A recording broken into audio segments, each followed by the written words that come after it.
Hey everybody, this month's episode of the Rahdo Talks Through podcast is brought to you by Elf Creek Games. And folks, this month, Elf Creek has got a big treat in store for you. Until December 31st, the end of the year 2022, if you use a special promotional code in their online shop, you can get 10% off anything you see that strikes your fancy. And they've got a lot of really cool stuff. What's the code, you ask? No surprise, it's Rahdo. R-A-H-D-O. So use the code Rahdo when you're checking out and you'll get 10% off your entire order of Elf Creek goodness. And you've got until the end of the year, December 31st, 2022, to check out all the goodies. And folks, that is very, very exciting. But in addition to that, we have got a very exciting new episode. Thanks for all the questions that have been submitted. Like last month, I think the mailbox was a little bit barer than it has been in the fact, but we've still got a bunch of really fun stuff to talk about for this final episode of the year. And interestingly, before we get to that, I wanted to try something out because Spotify, I got the podcast on Spotify this year. And at the end of the year, Spotify sent out one of their Wrapped things, 2022 Wrapped. And I figured, what the heck? Let's take a look back and see what Spotify identifies as the interesting stuff that has happened on this podcast. So I will explore our Wrapped. Let's explore it together. Shall we? I looked at this when it came in a month ago, or a couple of weeks ago, I guess. I don't even remember what all there was, but I thought, this will be interesting. You're here. That means you must be interested in this podcast. And now remember, this is only based on what happened on Spotify. Spotify really only represents, I think, like less than 3% of my overall listening. Like 60% of you listen to this podcast on Apple iTunes. No surprise there. Spotify, less than 3% of you. But still, Spotify put this together, and I remember there were a lot of cool animations, so what the heck? Let's jump in, as they say. Oh my gosh, I forgot about all these animations. In 2022, I did my thing, and people loved it. Page 2, please. Alrighty, and then we will wait for that to animate, which, of course, if you're listening, you can't even see the pretty animations. They are very pretty. Okay, so first stat, I created, or myself and some of the contributors to the channel, created 9,328 minutes of new content. That is 99% of other creators. That's more than 99%. We're in the top 1% in terms of how much stuff we gave you folks. Actually, how many is that? 9,328 divided by 60 is 155 hours of content. Divided by 12 is almost 13 hours of new stuff for you to listen to every month. I don't know, is that too much? You tell me, folks. You know the way to contact us, questions@rahdo.com. If you have any feedback about this, I'd be interested to hear it. But anyway, let's move on to the next slide. Okay. More animation transitions. You can't hear us, but we're clapping. Oh, thanks, Spotify. Just let's stick to the facts, okay? Okay. Then we get the next one, which one episode grabbed listeners' attention. Can you guess my number one episode of the year? It asks, is it the R&R Show 44, where Will and I did our top 10 games of all time? The regular Rahdo Talks Through episode 82 in March, or Rahdo Talks Through episode 87, part 1? Obviously, it's going to be the top 10 games of all time. Obviously. And surprise, I'm sure I'm right. Got it. Yep. That episode did 424% more streams than normal. Which just goes to show, folks, people like top 10s. They like hearing lists of stuff. Okay. Wow. 424%. That's a biggie. Alrighty. Moving on to the next slide. And, okay, so it has a picture of the world. It says, your podcast loves to travel. All right, this is, listenership around the world. And it's going to be... Okay, the podcast is heard in 41 countries. The top 5 countries that on Spotify listen to me are number 1, United States, number 2, Sweden, number 3, Netherlands, number 4, Australia, and number 5, Belgium. which is interesting. And now that's actually very, very different than the YouTube stats. I still think, the US is number one, but at like only 30%. And number two is Germany for the video channel. I think number 3 is England, and then number 4, I forget. But anyway, number 2, Sweden. Hello, Swedes. I should have looked up how to say hello in Swedish before I started recording this, but clearly I'm not one for preparations, am I? Okay, and then we move on to the next tab, and it wants to let us know that something magical happened between July 31st and August 6th. I had 59% more listeners compared to my average week. Folks, if you've been on the podcast for a while, you might have heard what happened on that week, the first week of August, that had a 60% bump in listeners. I think the answer is pretty obvious. I'll give you 5, 4, 3, 2, 1. Gen Con preview show. Another countdown top. I think I did like top 25 most anticipated games, or I forget what all I did. But yeah, obviously talking about a bunch of games at Gen Con, that was a big deal. Very busy week that week. All right. Let's see. Pop quiz. What percentage of my listeners follow the podcast? 30%, 15%, or 47%? See, this is really obvious. I mean, how do people listen to this podcast on Spotify unless they're subscribed? But I was surprised. I guessed the highest number, 47%, and they said, yes, you're correct. And interestingly, this means I'm in, according to Spotify, the top 10% most followed podcasts on Spotify. And that blows my freaking mind that I am in the top 10% most subscribed podcasts on all of Spotify. That's amazing to me. But it just means this must be a successful podcast. Who knew? I started out on a whim all those years ago because we had a stretch goal on a Kickstarter campaign. Anyway, though, continuing on to the next slide. What are Rahdo Talkthrough's listeners like exactly? Let's talk about you folks. Did you know that you folks are... we're calculating the listeners' personalities, says the animation, and the answer is the listeners of this podcast are enthusiasts, predominantly, apparently. The listeners are super fans. When their favorite podcast releases a new episode, they're among the first to know, going above and beyond to show their support. Okay, that's nice. You know what I would have liked to have? Why couldn't they give us a breakdown of this? I mean, what are the other options? If there's the enthusiasts, I assume there must be the casuals. I'd be curious, how many of them are casual? How do they know you're enthusiasts? I don't know. Right. Anyway, let's move on to the next slide. Okay. After I get a drink of water and all the animations are finished, which of course you can see on YouTube, the podcast loves making new friends. Now, this was an interesting one. 71% of my listeners discovered me in 2022. Say hi. Now, I don't remember. I mean, again, this is Spotify. This is not the podcast in general. Of course, some of you have been listening for years, since the beginning, back when I used to do it in a really weird way. So 71% of Spotify listeners came on board in 2021, which means 30% of you were here before, which means I guess I did not start Spotify in 2021.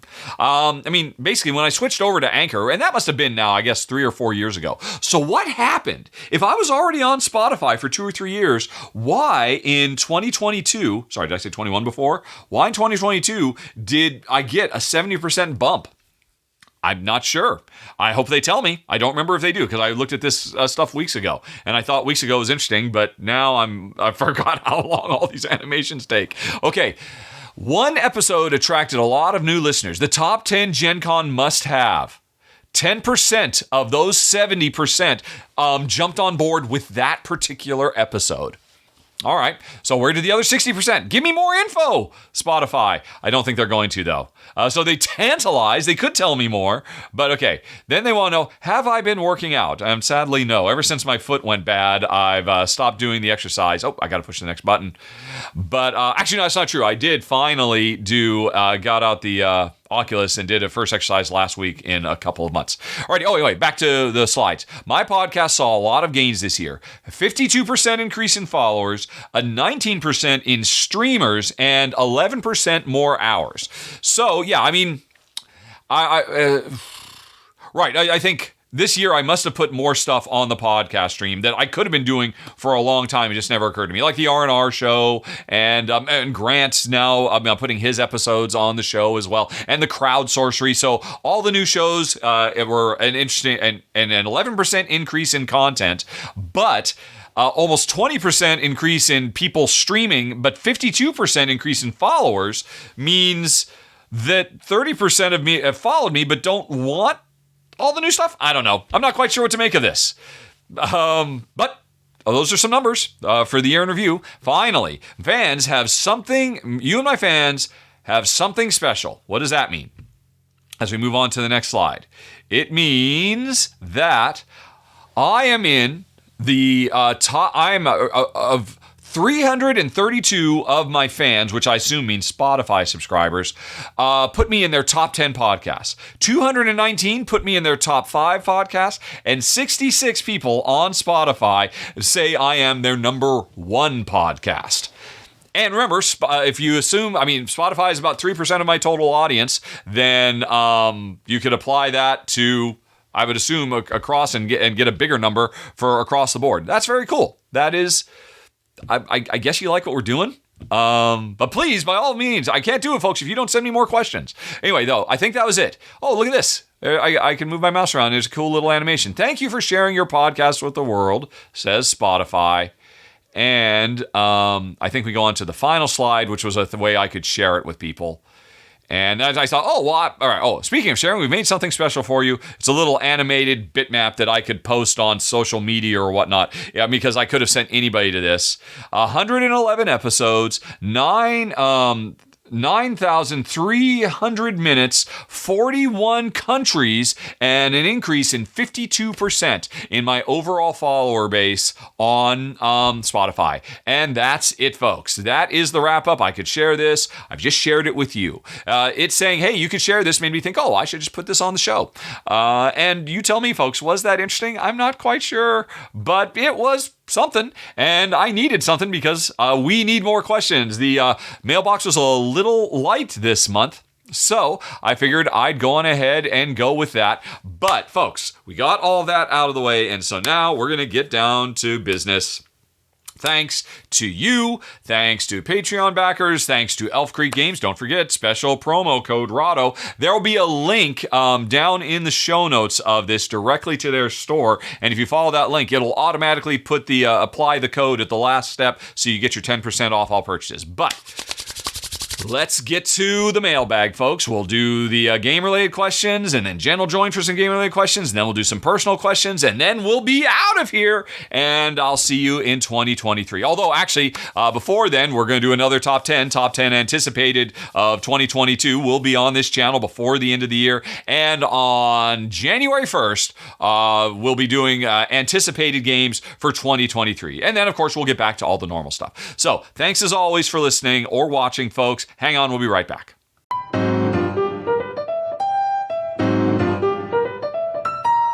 Okay, everybody, time for the questions, starting with something from Elaine, or is it Alan? It's French for Alan. Anyway, Al says, I was listening to your podcast. At some point, you mentioned that in spite of all the contributors on your channels, you're still the person most listened to, even though you're trying to convince everyone to watch the other contributors. I would speculate the following. In the early days, years back, I was overwhelmed by the number of games to consider. You, yourself, had to sort through the games and select the ones you would review and those you would pass on. So, just knowing that you considered a game was enough for me to consider it. When more contributors... Sorry about that. When more contributors provided content, I continued to use your selection as the right fit, not knowing if their selection would also make my cut. Too many games already, so your selection seemed large enough as it is. If more people do like me, your selection is quite enough to build a library, and time is limited to watch all these videos. They are awesome people. And I do think that in time, people will watch them more. Still, do not underestimate the charisma and presence you provide to your channel. It's a hard thing to achieve by others. That's all a fair point. And yeah, certainly true. Definitely when Shay came on the channel, that was 100% my goal, was to really have him focus on games that I would not cover under any other circumstances. War games and, player conflict games and, various and sundry things. Because my intention was, well, hey, that's a huge part of the market that, has not really been served by the channel. And there's a lot of people out there who like that kind of stuff. A lot of people who subscribe and like the channel and like that kind of stuff. And it's a real shame we keep passing it over.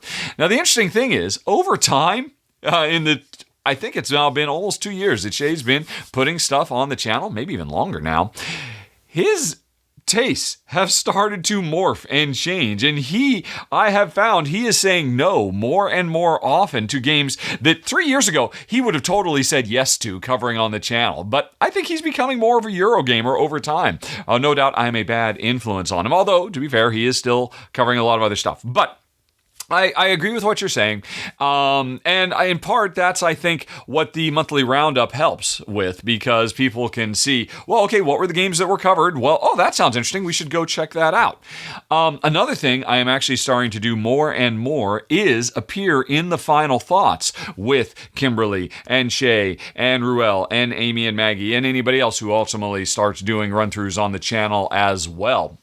So that, as you say, my charisma is still present in the in the proceedings as well. So that, hey, if people want to tune in for me, well, they'll see me in the final thoughts. Okay, well, listen to what Rahdo has to say, and, well, okay, that sounds interesting. Maybe I should watch the run-through itself. I mean, honestly, I think more than anything else, it's just that they're different. They're different people than me. They have a different vibe. They have a different inflection. Everybody is working very, very hard to emulate my core style of run-through. Every single person, all four of them, when they came on, I've got incredibly long, 3 hour long critiques I did of their first videos they did for the channel. I said, well, you really should have done this here or that there. Oh, you missed a great opportunity to point this out there, and you're not really giving us enough of a insight into this other thing over here. And so they all kind of went through a boot camp, and for every single one of them, their first video, they ended up having to record several times before they could quite nail it. And so I definitely think the raw content that everyone is producing on the channel is just as good, if not better, than what I produce. In large part because all of them tend to like less goofs than me. Actually, that's not true. Ruel kind of approaches my level of goof making, but Shay and Kimberly and Amy and Maggie, they do a much better job than me at actually not messing up while they're filming. I think it's much more pleasant for Paulo to goof check their videos than my own. And then on top of that, they all have their own cool stuff. I love that Shay does the left brain, right brain divide. And of course, Amy and Maggie, they're actually both there. They're doing 2-player run-throughs with so much charisma and charm. And I didn't think there was anybody more enthusiastic and upbeat about gaming in the industry than me. I was wrong. Kimberly brings more enthusiasm and excitement and joy to her videos than I do to mine, and that's saying something.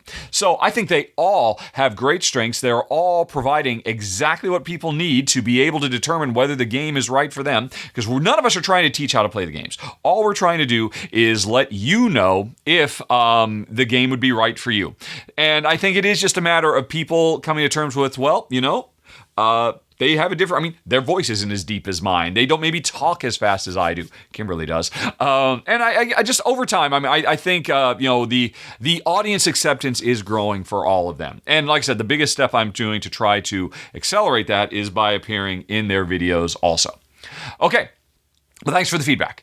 Brendan says, on my podcast, Pick Up and Deliver, I sometimes do a feature called Duel, where I pick 2 games that fill similar niches and compare them in detail.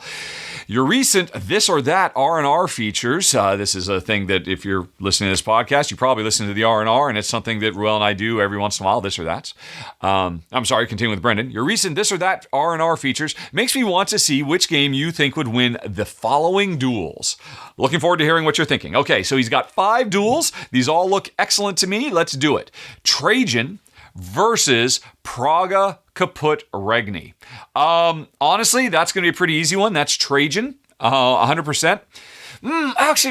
Yeah. I'm still going to do Trajan. Now, to be fair, Trajan has the home field advantage. Trajan is one of our all-time faves. It's got a lot of nostalgia going, but they are good ones to contrast and compare. They both have a very simple core circular central mechanism that drives a half a dozen different types of things you could be pursuing at any given time. Praga, Caput, Regni, I would definitely recommend to people of these two if you need more strong thematic integration, because Trajan is definitely more abstract. To me, it's still a very thematic game, but I totally understand for some people they see no theme there whatsoever. And there's no getting around the fact that Praga, Caput, Regni is more thematic. I think they're probably about similar lengths, right? Gameplay-wise, I would say Trajan is probably a bit heavier. Maybe not, though. They're pretty darn close. That is a really good first duel. Well chosen, Brendan. I'm going to give it to Trajan, but in large part just because of nostalgia. If I were to try to take those nostalgia glasses off, I mean, I'll tell you right now, if you put both of them on the table, I'd want to play Praga, but that's because I played a lot more Trajan than I have of Praga over the years. So, Praga is more new and fresh and interesting to me and exciting. But if I could only own one, I'm sorry, Vladimir Suki. It's a brilliant design, but I'd have to go with Trajan. Okay, next up. Boy, that tough one was first. That first one was tough. Tough one was first. Tough one second. Raise Arcana versus Mottaini. That's an easy one. Mottaini. Strictly speaking, of the two, I think there's no denying Raise Arcana is the superior design. Raise Arcana is one of the best designed games in years. It would probably be in my, of the last 5 years, it would be in my top 20 best designed games. However, Raise Arcana is too cutthroat for me and Jen, so I dismiss it out of hand. But, and whereas Mottaini is a nice, pleasant little kind of a Glory to Rome light, for lack of a better term. And it just works for me and Jen. It's also nice that it's in a very, very tiny box, so it's incredibly portable. Doesn't take up as much shelf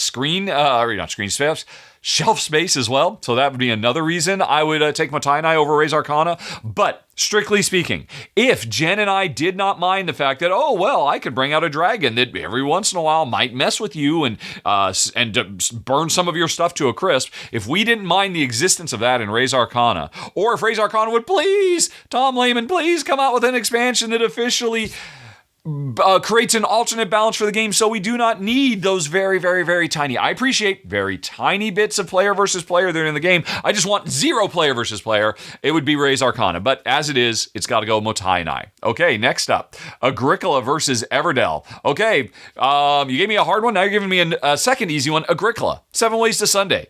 Everdell is wonderful and charming, and it's certainly more beautiful. Don't get me wrong. I mean, both Andrew Bosley and Clemens Franz are in my personal top 10 game artists of all time. But yeah, Andrew Bosley rates higher. But the Everdell is so much lighter. It's a perfectly fine worker placement game. It's actually interesting.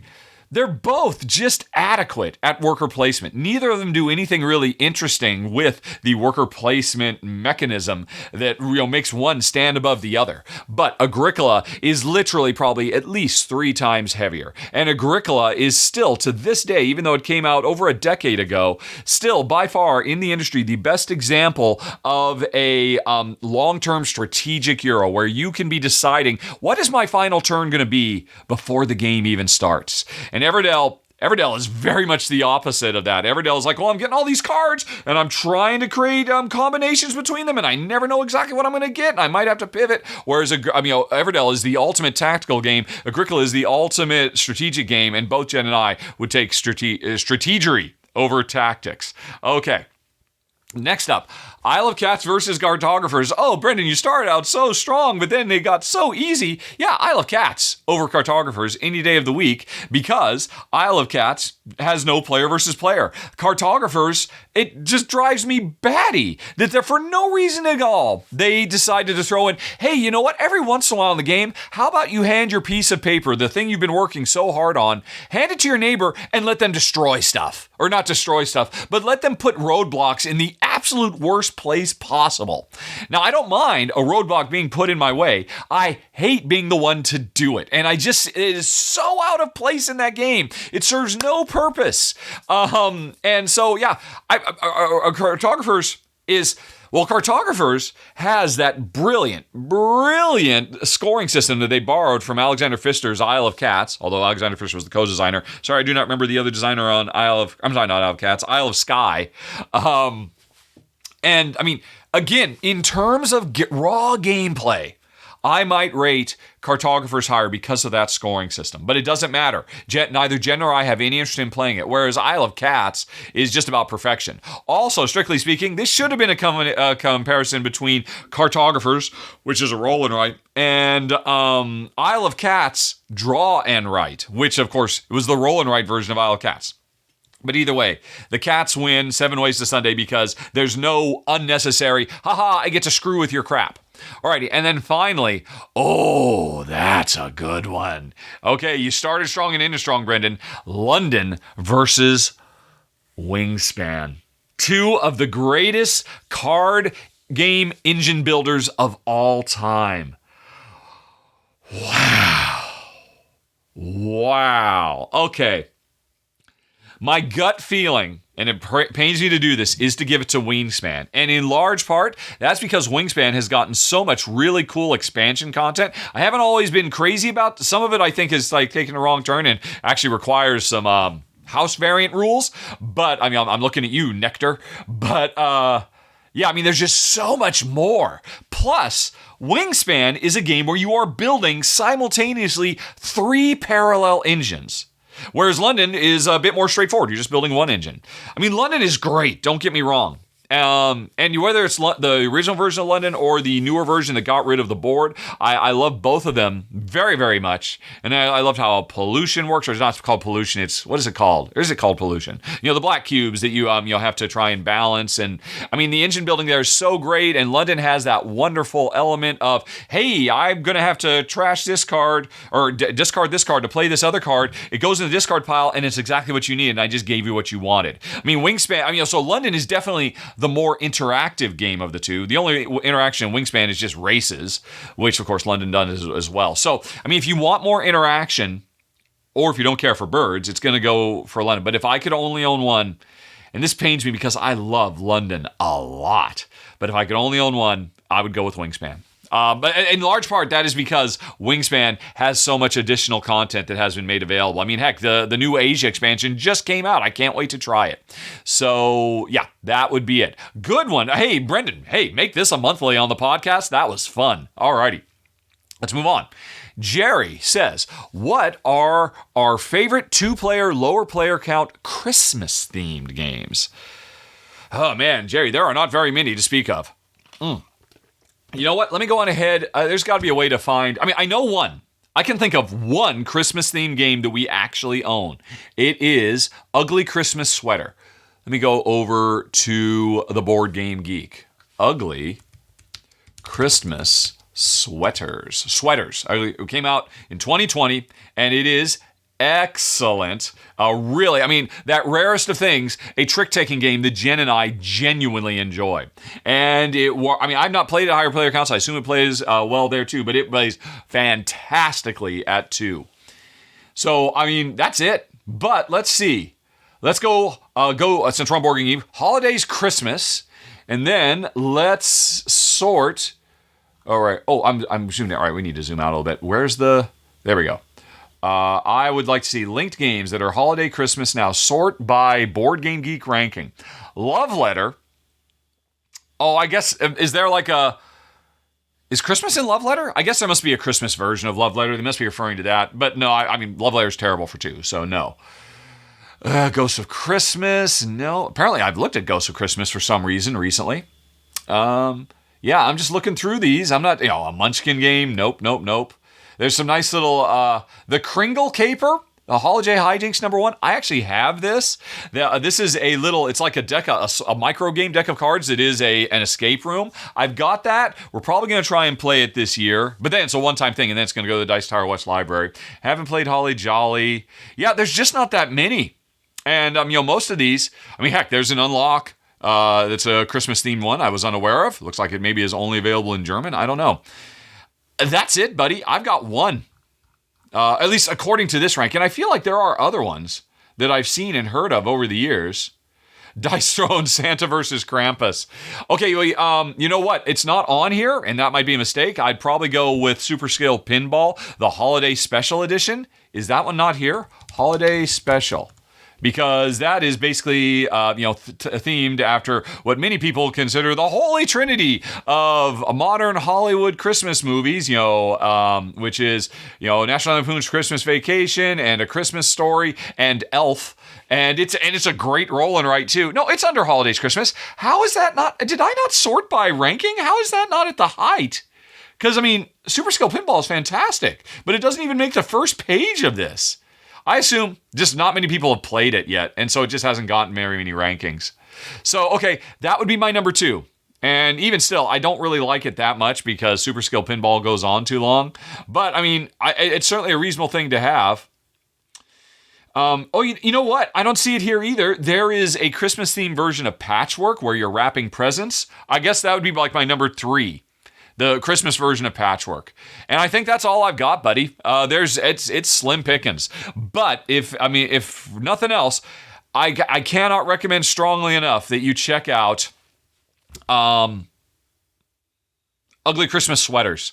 It's probably too late to get it in time for the holidays, but it is a great little trick-taking game, works well for 2, and captures its theme beautifully. So that's the winner, big time. Thank you, Jerry. Okay, let's go on to Joseph. Joseph says, first of all, imagine you were having all the contributors for the channel over for a game day. What would we play, and who would win? Well, I think the obvious choice has to be, if there was only one, it would be all day, and it would be all of us playing Twilight Imperium. Because it's Shay's number 1 game of all time. It's Ruel's number 1 game of all time. I know that, Kimberly rates it very highly as well. So all 3 of them love it. And myself and Amy and Maggie have never played it. But I very much want to give it a try someday. And I suspect Amy and Maggie very much want to give it a try as well. They did do Twilight Inscription. So I'm sure everybody'd be down for it. That would be the one game we would spend all day doing this. And who would win? My bet is going to be Shay. And my number 2 is probably going to be Ruel because both of them rank it as their number 1 favorite game of all time. And I'm going to say Kimberly probably comes in 3rd because she's experienced with it. Amy and Maggie come in 4th because I have actually played games with Amy and Maggie and they are better than me. And I will come in dead last. Although maybe not. Because if there's one good thing I'm good at, it is negotiation in board games. I very rarely get to do it.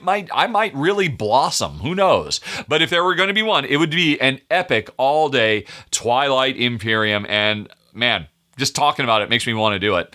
Hey, after that, if there was time, let's do Sidereal Confluence. Because, another one of the same kind of thing. Because I never get to play group games with big groups of people. If I got a big group of people, I want to cover these games. I want to try these games that I've always wanted to give a go that don't work well with 2. Okay. Next up, Joseph says, which run-through am I most proud of and why? Wow. Ooh. Okay. The first one that pops into my mind is actually my run through for 5 Tribes because I got that game changed. For those who don't know, 5 Tribes is a wonderful family-friendly, Moncala game from Days of Wonder. Definitely made for families. It's a great gateway game, very bright, colorful Tales of Arabian Nights setting. And the original game came with one of the most horrific representations of slavery I've ever seen in a board game, quite frankly, because you had this sideboard of resources, gems and spices and stuff you could get from the market. And then also, black human men in bondage. Right there, right next to the gems and the spices. And I can say, I've really cornered the market on black men in bondage. And what the heck? And it was so weird to me when that game came out. I actually covered it way late. Pretty much every other channel had already covered it, and nobody had mentioned this. They just kind of said, boop, boop, boop, boop, boo. I think Shut Up and Sit Down had kind of rolled their eyes at it, but that was it. And I come along and I say, this is ridiculous. This is insane. what is this doing here? This is so out of place. This is not what this game is about. And man, I can't tell you how much heat I took for that. I mean, just endless waves of, STFU, SJW guy. But the publisher said, oh my God, you're right. Why did we do this? And they immediately released replacement cards that anybody could get for free, and then subsequent reprintings of it, got rid of the slaves, and yeah, would that have ever changed if I hadn't mentioned it? I don't know. It was really weird that nobody mentioned this. And this was, 6, 7, 8 years ago. So, and I think that's an early example of the industry starting to change its attitude about, its responsibility. As we become bigger and, more, influential in modern zeitgeist and pop culture, we need to, kind of stop doing some of the things that we've just taken for granted. So I'm very happy that I'm very proud of the fact that changed, and that I stood my ground in just, after waves and waves of anger and hate that came my way. So there's that. That made a difference, I think. That's the first one that comes to my mind. I'm really proud of. So I'm proud of that one for that reason. I'm also proud of ones where I've really dug deep. And went, my final thoughts. It's less the run through and more the final thoughts for this war of mine. And not the original prototype, but the final version, and or the update I did for Seventh Continent, or Etherfields more recently. I don't do those very often because I don't often get the chance to play a game over and over and over and over and over and over and over again and do really, really deep dives into them. And when I do, I end up tending to make a 40 or 50 minute long final thoughts video when that does happen. And yeah, I mean, I like to think that's where I really put my designer chops to the test. Because, of course, I was a video game designer for 20 years. I like to think I know a lot about game design just in general because I was a professional for 2 decades at it. And, I always, approach any video I do from, what makes this design special? But, normally my final thoughts are 10, 15 minutes long. When I really go long and deep like that, I'm kind of proud of that too. So those are some off the top of my head. And I'm probably going to, a half an hour from now, think of, oh my God, I should have said this. But that'll do. Joseph then continues. I recently listened to your November episode. I'm sorry for not submitting questions. Oh, Joseph, it was okay. I mean, it still turned out to be a 2-hour long episode, just not a 3-hour long episode. 2 hours is perfectly reasonable. Anyway, though, generally, when is the last day I accept questions for the month? There's no hard and fast deadline. I would say try to get it in the first 2 weeks. It used to be that we always tried to record the podcast in the first week, and it was one of the first things that went up every month. But over time, that has kind of slipped and slipped and slipped. And these days, we tend to do the podcast in the middle of the month. So, I mean, for instance, I'm literally recording this on December 15th, and I'm hoping that I'll get this posted by the 16th or the 17th, depending on whether I can get Jen to sit down and do her second half of the podcast today. It might be tomorrow. So, yeah, in the first couple of weeks, before the 15th, let's say, give or take, is probably a pretty safe deadline. And then finally, does Shake That City replace Tiny Towns? Does it make sense to have both? First of all, yes, it 100% makes sense to have both. If you like one, you are very much going to like the other, I think. Maybe not. I mean, Shake That City is a lighter game, definitely. There's not quite as much complexity to the goings on, and and there's not as much variety. I mean, one of the most beautiful things about Tiny Towns is every time you set it up, you draw different cards that represent what the different buildings do. And Shake That City doesn't have anything quite like that. Oh my God, I wish it did. That would be amazing. Maybe it will with an expansion or something like that, so that residences and commercial buildings and parks and whatnot could change function from game to game. If Shake That City did that, then I could see maybe Shake That City replacing Tiny Towns, but it doesn't. So Tiny Towns, if I could only own one, it would be Tiny Towns. But I can plan to continue to, for the rest of my life, as long as I'm surrounded by all this cardboard, I'm going to own both because they scratch different itches. I mean, Shake That City is faster and lighter, and it's also, if anything, more deadly, more harsh against us because, Tiny Towns, you have a lot more control. You're building your own Tetris pieces. In Shake That City, the shaker makes your Tetris pieces for you. And, sometimes it goes your way. And sometimes, Shake That City really can make you just groan in agony in a good way when it really puts the screws to you. Tiny Towns can do it as well, but not as much. So they both give different, they're both about building tile laying to build cities, although one of them doesn't have tiles, but close enough. And I love both of them. I keep both of them. But but if I could only keep one, getting back to that duel thing from Brendan earlier, it would be Tiny Towns. Unless Shake That City gets an expansion that that would be, oh my gosh, so incredible. Anyway, though, let's continue on. Lance says, I have a couple questions about Marvel Champions. I will do my best to help, Lance. First, I have the base game. Haven't played it yet. I am planning on playing soon. So I was wondering, what thoughts do you have for the first expansion, or what thoughts have I on the first expansion to consider getting? Well, don't rush it. Don't rush it at all. Seriously. My advice is do not get any expansion. Do not get any additional heroes until you've played that game 15 or 20 times. Because you have so much variety in that box. 5 different heroes, 3 different villains, and 4 or 5 different side schemes. There's so much mix and match in that game. And quite frankly, the game is never better. Everything that has come out, every expansion, none of them has been as good as what came in the original box. So use that box well. Really, really explore all its nooks and crannies. Get super familiar. Start playing with deck building and all the rest of it. So don't rush out to go and get one.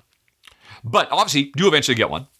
And, just in terms of monetary value, you're going to be better off getting one of the big boxes rather than just a bunch of little things. So, what have we got? We have got Rise of the Red Skull, the new X-Men one, the Guardians of the Galaxy, and the Spider, right? There are 4. Am I right? Let me double check that. Marvel Champions. I'm pretty sure that's right. I'm not forgetting anything. Let's just come back over to the Board Game Geek. Righty. What have we got? We have got, Red Skull, Galaxy's Most Wanted, DTT. The Mad Titan. Oh, right. Oh, the Mad Titan. There were 5. I was forgetting one. The Thanos, Mad Titan one, Sinister Motives, which is the Spider-Verse one, and the new one that just came out with, the mutants. So, let's do a top 5 countdown, shall we? Coming in at number 5, the worst of the worst. I hate to say it, it's going to be the Guardians of the Galaxy one. Whatever the name of that one was. And it's not that it's bad at all. It is the most extreme and to this day egregious example of really bad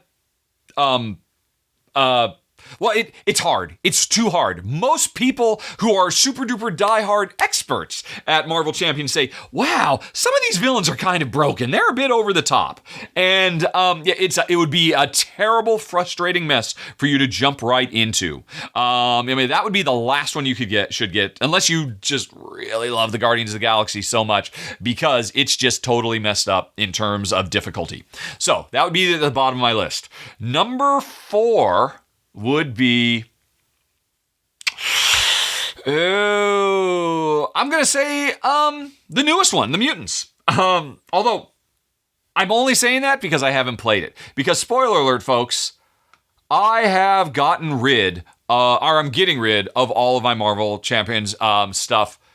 No, that's not true. I misspeak. I'm getting off the Marvel Champion bandwagon. With this new release of whatever it's Mutant Nemesis or whatever it's called, all the mutants are coming. You're getting Wolverine and Storm and Cyclops and all that. Here's the deal. I got Nemesis. Oh, what is it called now? That is going to drive me nuts. Mutant. It's called Mutant Genesis, not Nemesis, Genesis.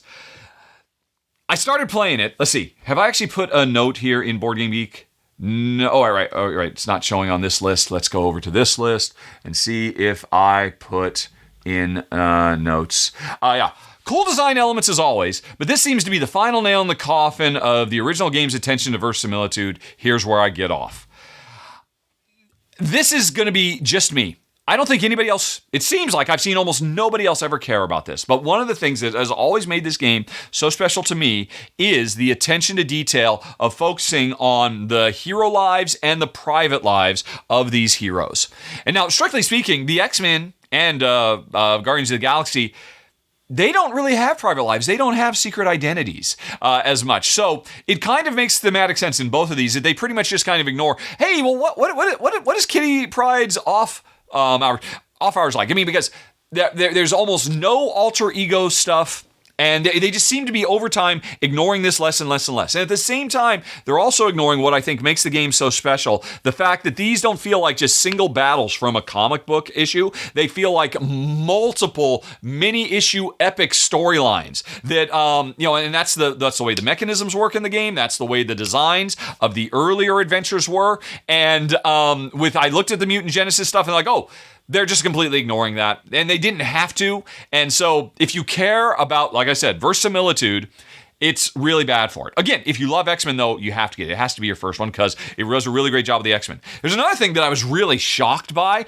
The very, very first mission in Marvel Champions Mutant Genesis features an attack on the Capitol that looks exactly like the January 6th riot, but it's just supervillains storming the Capitol and trying to kill and kidnap senators rather than patriots doing it. And I'm like, wow, I appreciate the bad timing, the bad optics, but when I sat down and started to play this and like, whoa, there are literal cards here of senators hiding under their desks and fearing for their safety. I'm like, ugh. Oh shoot. Sorry about that. I just pushed the wrong button. I'm like, oh, I do not like that at all. They really should have gone back to the drawing board on that. I mean, so I've had similar things like that happen to me back when I made video games as well. Bad, unfortunate timing with content we had in the game. And honestly, I think it would have been worth their while to say, hey, let's eat the cost we paid for the art on this and re-theme this so it's not set in a literal attack on the United States Capitol trying to kidnap and kill United States senators because we don't agree with what they're doing. Yeah, that was... Ugh. All right, but I've heard nobody else complain about that, so if that doesn't bother you, hey, don't worry about it. But, I can't speak to its gameplay because I started playing the first one and realized, ooh, this just doesn't sit well with me, and so I walked away. But anyway, that's why I would put it, I would almost put it at the bottom, except, again, there's no way it can be harder and more unfun to play than some of the stuff that was in the Guardians of the Galaxy one. So after that, then we get to the good stuff. We get to the ones, we got the Spider-Man one, the Thanos one, and the Red Skull one. The Thanos one, Mad Titan, has by far the best single adventure that has ever appeared outside of the core main box of the game. And probably, I would say, even better than the core box.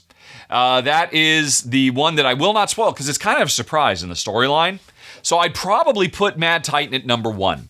I would probably put Spider-Verse at number 2 because Spider-Verse did the most to really focus on, to bring into focus it's kind of a mix. Spider-Verse has some of the coolest things and also some of the most frustrating things. So actually, because of that, I think I'm going to put it number 3. So at the bottom of the list, the Guardians of the Galaxy. Number 4, Mutants. Number 3, Spider-Verse. Number 2, Red Skull, which is nothing in Red Skull is the best of the best, but Red Skull does almost nothing wrong. Red Skull does everything great. It's got good difficulty level. It's got good verisimilitude. It's got good heroes. There's nothing bad. There's nothing outstanding about it, but there's not a single misstep in there as far as I'm concerned. But number 1, if for no other reason than just because of that one mission, I'd probably go with Thanos, the Mad Titan. Okay, let's move on to the next question. Do I think expansions are necessary for continued play? I don't buy many expansions, but this seems like a game that warrants it. Ultimately, yes. Not at first. I mean, here's the deal. This is what I'm saying. Don't get any expansions. Really spend some time. That core game is going to give you, I would say, at the very least, 20 games at anywhere from an hour to 2 hours a pop before you start feeling like, boy, I'd like to start seeing some more content here. You know, there is so much in there. Now, eventually, if you fall deep in love with this game, as I did, you will ultimately want to get more. And like I said, I'd probably start with the Mad Titan. For the individuals, my favorite individual hero is Miss Marvel. My favorite individual villain, this little blister pack one, is the Green Goblin. So those would be my top 3 I'd get. But like I said, you're gonna get dozens, if not hundreds of hours of gameplay out of that core box before you feel like you need to go and start expanding. So don't rush it. And finally, my 7-year-old son has been playing things like Ticket to Ride and a few similar games. Do you think he could play Marvel Champions with some help? Everything says 14 and up. With it being a co-op, could you see a kid playing with help, especially a kid who's into the MCU? It would be a challenge, but yeah, I think you could. The thing is, it's a big rule. You're not supposed to show your cards to each other. Or no, that's not true. You can. I'm thinking of different games. So if you play open hands and, okay, I'm going to revisit my earlier thing. There's one expansion to get. Go out and buy Hulk. Hulk is by far the simplest, most straightforward character there is. Hulk does one thing. Hulk smashes. And, I think that's one of the reasons people are so frustrated with Hulk. Because interestingly, Hulk is not as powerful as some of the other characters, but Hulk does one thing well, and he does it very, very well. He smashes, and, he doesn't have anywhere near as much of the complexity. The thing is, as the game has gone on, things have gotten more and more complex. I would say by far the most complex heroes are the ones that came. I was about to say in the Mad Titan. Those were some really complex characters. What was it? I can't remember who they were now. Those starfaring characters. Oh gosh. That's gonna drive me nuts. Not Ms. Marvel. She was Captain Marvel for a while. What's she called? Starlight. I'm driving, and then Adam Warlock. They're very complex characters. Hulk is the simplest character there is because he's made to do one thing: smash, get really exhausted, and then leave and go rest for a while. And so all of his cards are pretty straightforward. And since you can play everything face up, I think you could walk him through it, and that would be a pretty good intro to the game without too much complexity. And if he loves it so much, and heck, if he's a 7-year-old boy and he loves the MCU, Hulk is probably one of his favorite characters. So you could probably make a go of that, I think. Okay. And I apologize if I steer you wrong. But hey, if you're only going to get one thing, then get Hulk. It's not going to cost you very much, and you can give it a try with your boy. And I hope it works out well for you, and I hope the game leads to you being able to share many, many memories as he grows his way in to the other content that is more complex, and you can be playing it together for years. Okay. Mario says, Cloud Age or Maracaibo? I recently got a copy of Cloud Age. Since I've been pumped to try it for a while, I noticed that you have it as your second best fister, only surpassed by Maracaibo. Questions. Have I had the opportunity to go back and play it since I played it? Do you think it still holds its power on that spot? I have not. I never get a chance. Well, I make my estimations as best I can after having played the game for 2 or 3 times. I know we played Cloud Age a bit more than normal because it had the storyline, and so I wanted to play it more and see how that kind of evolved. Not that most people care about, but I enjoy those kinds of things. Plus, Cloud Age is much shorter. Cloud Age is it's not quite as, it's closer to Isle of Skye than it is to Mombasa on the, the Alexander Pfister complexity scale, whereas Maracaibo is definitely on the heavier, longer, crunchier end. What I would really need to do is I would want to compare Cloud Age and Blackout Hong Kong. Blackout Hong Kong could push its way into the number 2 spot, I think. But I really liked Cloud Age a lot. And so did Jen. It's Alexander Pfister's adventure game. He does economic Euro simulations, but Cloud Age is a genuine adventure where we're fighting off raiders and saving the last outposts of humanity, and we're trying to bring greenery back to Earth. We're trying to save the planet. I love everything about that. But hey, I also love Blackout Hong Kong story of, it's a massive blackout. We're trying to save people in the real world, and we're just normal people too. So that's kind of an adventure also.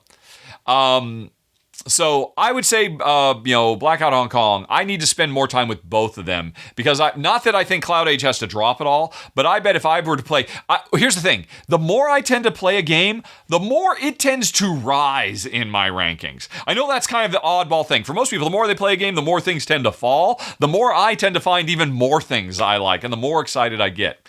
So for now, I'll leave it there, but I'll say Blackout Hong Kong could make a strong push for it. Have I had the opportunity to go back and play... I already answered that one. Okay. If I being Mario, start to play the campaign on my own, is it possible to change to multiplayer midway through? Oh, yeah, totally. I mean, you have to understand, the campaign, I don't remember, was it 6, 8 chapters?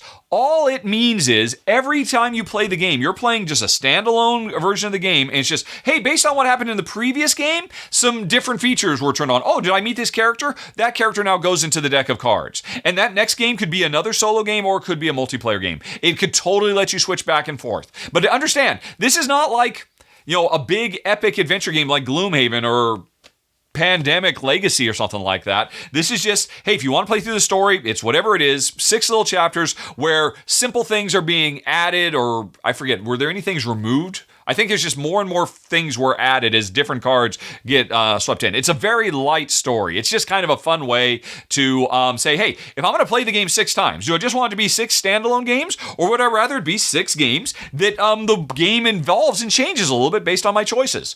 Obviously, I'd rather do the latter.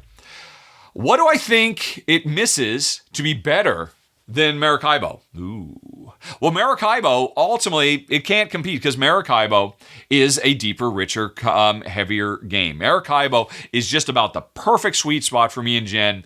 Crunchy enough, but not too crunchy. Like Vita Lasarda games tend to be a little bit, go past our sweet spot. And Maracaibo is just right there. It's why it's I think Maracaibo's in my top 30. Plus, let's not forget, you can now play Maracaibo cooperatively as well with the Uprising expansion. So that makes it even better. I mean, Cloud Age can't compete when it comes right down to it. But, I could imagine an expansion for Cloud Age that would bring in it needs a bit more crunch. It needs a little bit more going on. Cloud Age is a simpler game. And that's not a pejorative at all. It's just Jen and I, it's not in our sweet spot. So it would need to have a crunchier crunch. Finally, talking about Maracaibo, which of the 2 settings, Cloud Age versus Maracaibo, do you feel sounds more interesting? Oh, well, honestly, I'm just not that interested in Mad Max, Fury Road, post-apocalypse, grim, dour. Oh, water is the most valuable, precious thing. It's kind of depressing. But I do appreciate at least that in Cloud Age, we're not just trying to survive in, post-apocalypse hellscape. We're trying to repair the earth. And, we're doing it by floating above the clouds and all that stuff. But honestly, here's the thing. I'm really not that big into pirates either. Pirates are pirates, zombies. Honestly, neither of these games have themes that just really, oh my gosh, I love them. I like Renaissance era European goods management, city building, or not even have to be European. It could be, it could be Asia. It could be the Americas. It could be, anywhere. But I like building things. And really, Cloud Age and Maracaibo, they're both really kind of at their heart adventure games. They're more about swashbuckling and daring do and having adventures and they're more narrative driven. And again, I love all of that. It's just, I guess I would have rather done it in, the court of Medici, I guess, which just makes me weird. Or, in the Qin dynasty or whatever. But of the 2, I think ultimately I like the story in Cloud Age more because the fact that the number one way you can score points in that game is literally look at the board is a barren, desolate hellscape, and one of the best things you can do is put green tiles that represent revitalizing the earth. And I like that story more than, pirates getting involved in political intrigue in the Caribbean. So, yeah, that's how they come down to me. Okay, Matilda says, sorry for my question, which was silly considering you've not played the games I mentioned. Oh, she must be apologizing for something from last month. I do not remember, Matilda, what it was. No apologies necessary. There's no wrong questions. I thought you had, even though you quoted them. Oh, that's right. Oh, you asked about, hey, what other games besides Wind the Film or Photograph use the Bonanza hand management system that's so brilliant? And I just couldn't think of any off the top of my head, and I suggested going, no, it's just totally fine. It was perfectly reasonable to you to assume. I mean, I should know. My brain doesn't work that way. But anyway, sorry for the confusion. Even if my question was not about the hand management, I remember another game that has this specific mechanism besides Bonanza and Photograph. It's called Dealt in English, and there's a link. Unfortunately, it doesn't work for 2 players. Then why are you taunting me with it, Matilda? Anyway, so it's such a boy. Let's look at Dealt. Let's look at Dealt for a second, because it still just drives me nuts that there is no mechanism officially. Don't touch those cards. Yeah, it's just such a cool idea. Why has Boardgame... Oh, let's see. That's a picture of it. Why does Boardgame Geek not have this as a mechanism or a family that is a single loser, trick-taking, ladder man... Yeah, it's hand management. Hand management is so broad. And most of the time, in most hand management games, you're not managing your hand. Not in the way you do in Bonanza or Dealt, apparently.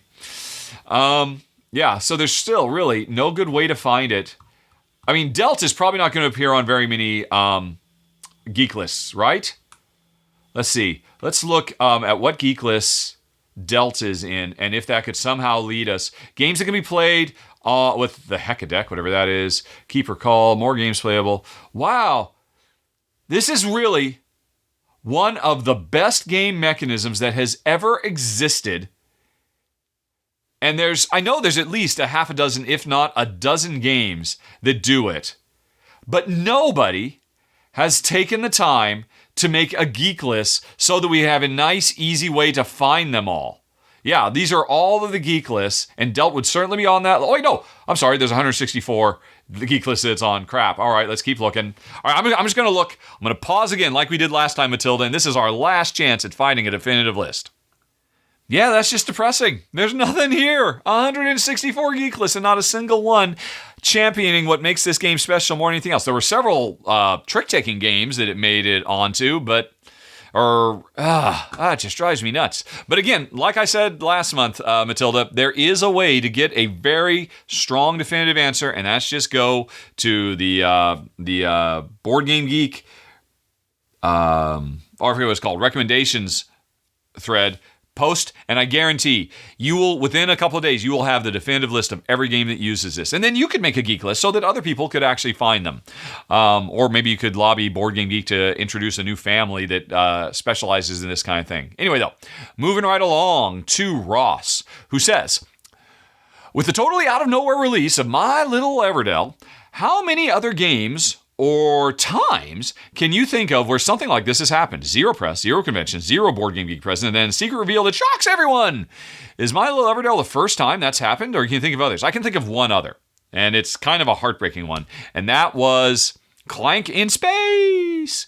Renegade did the exact same thing, where I assume it was at Gen Con. It was at some major convention. They released it, and it had no advance warning. I got to cover, the exact same as My Little Everdell. I got a copy of it a couple weeks early, was able to film it so that the day it was announced was the day that it was for sale at Gen Con, and nobody knew it was coming, and Clank, of course, was a huge popular game, and this was a very, very cool spin-off that was really great in its own right.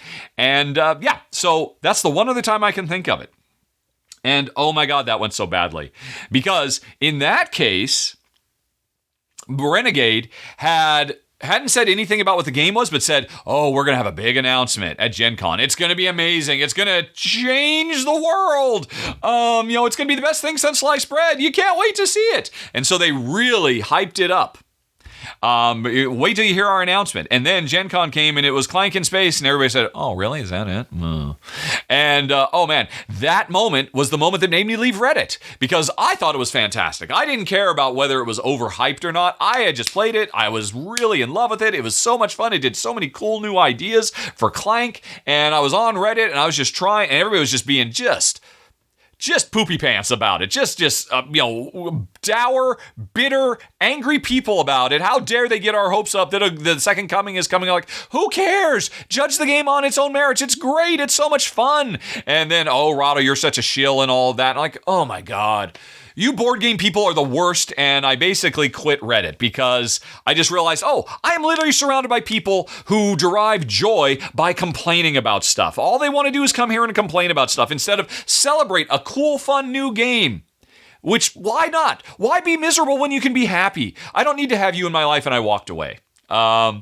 And that's my memory of Clank in Space, unfortunately. It made me realize, hey, you know what? My life is better without Reddit in it. I recently went through the same process. I've quit Twitter. And my life is now 100% better without Twitter as a little shortcut in my taskbar that I check every few hours over the course of the day just to get my dopamine fix so I can get my outrage on and all of that. No good comes from it. So, yeah, cut the cord, everybody. Get social media out of your lives. You will be happier and healthier for it. And the same for Reddit. Not Board Game Geek, though, because Board Game Geek works really, really hard to maintain an overall positive, upbeat place. Anyway, though, so my Clank in Space is the other one. And now, the other one I can think of is Stonemaier Games does this fairly regularly, where, they will just all of a sudden announce, hey, here's a completely new game. We've never told you anything about it, and here's some videos for it, and it's for sale right now. Although they don't do it at a convention, it's for sale on our website right now.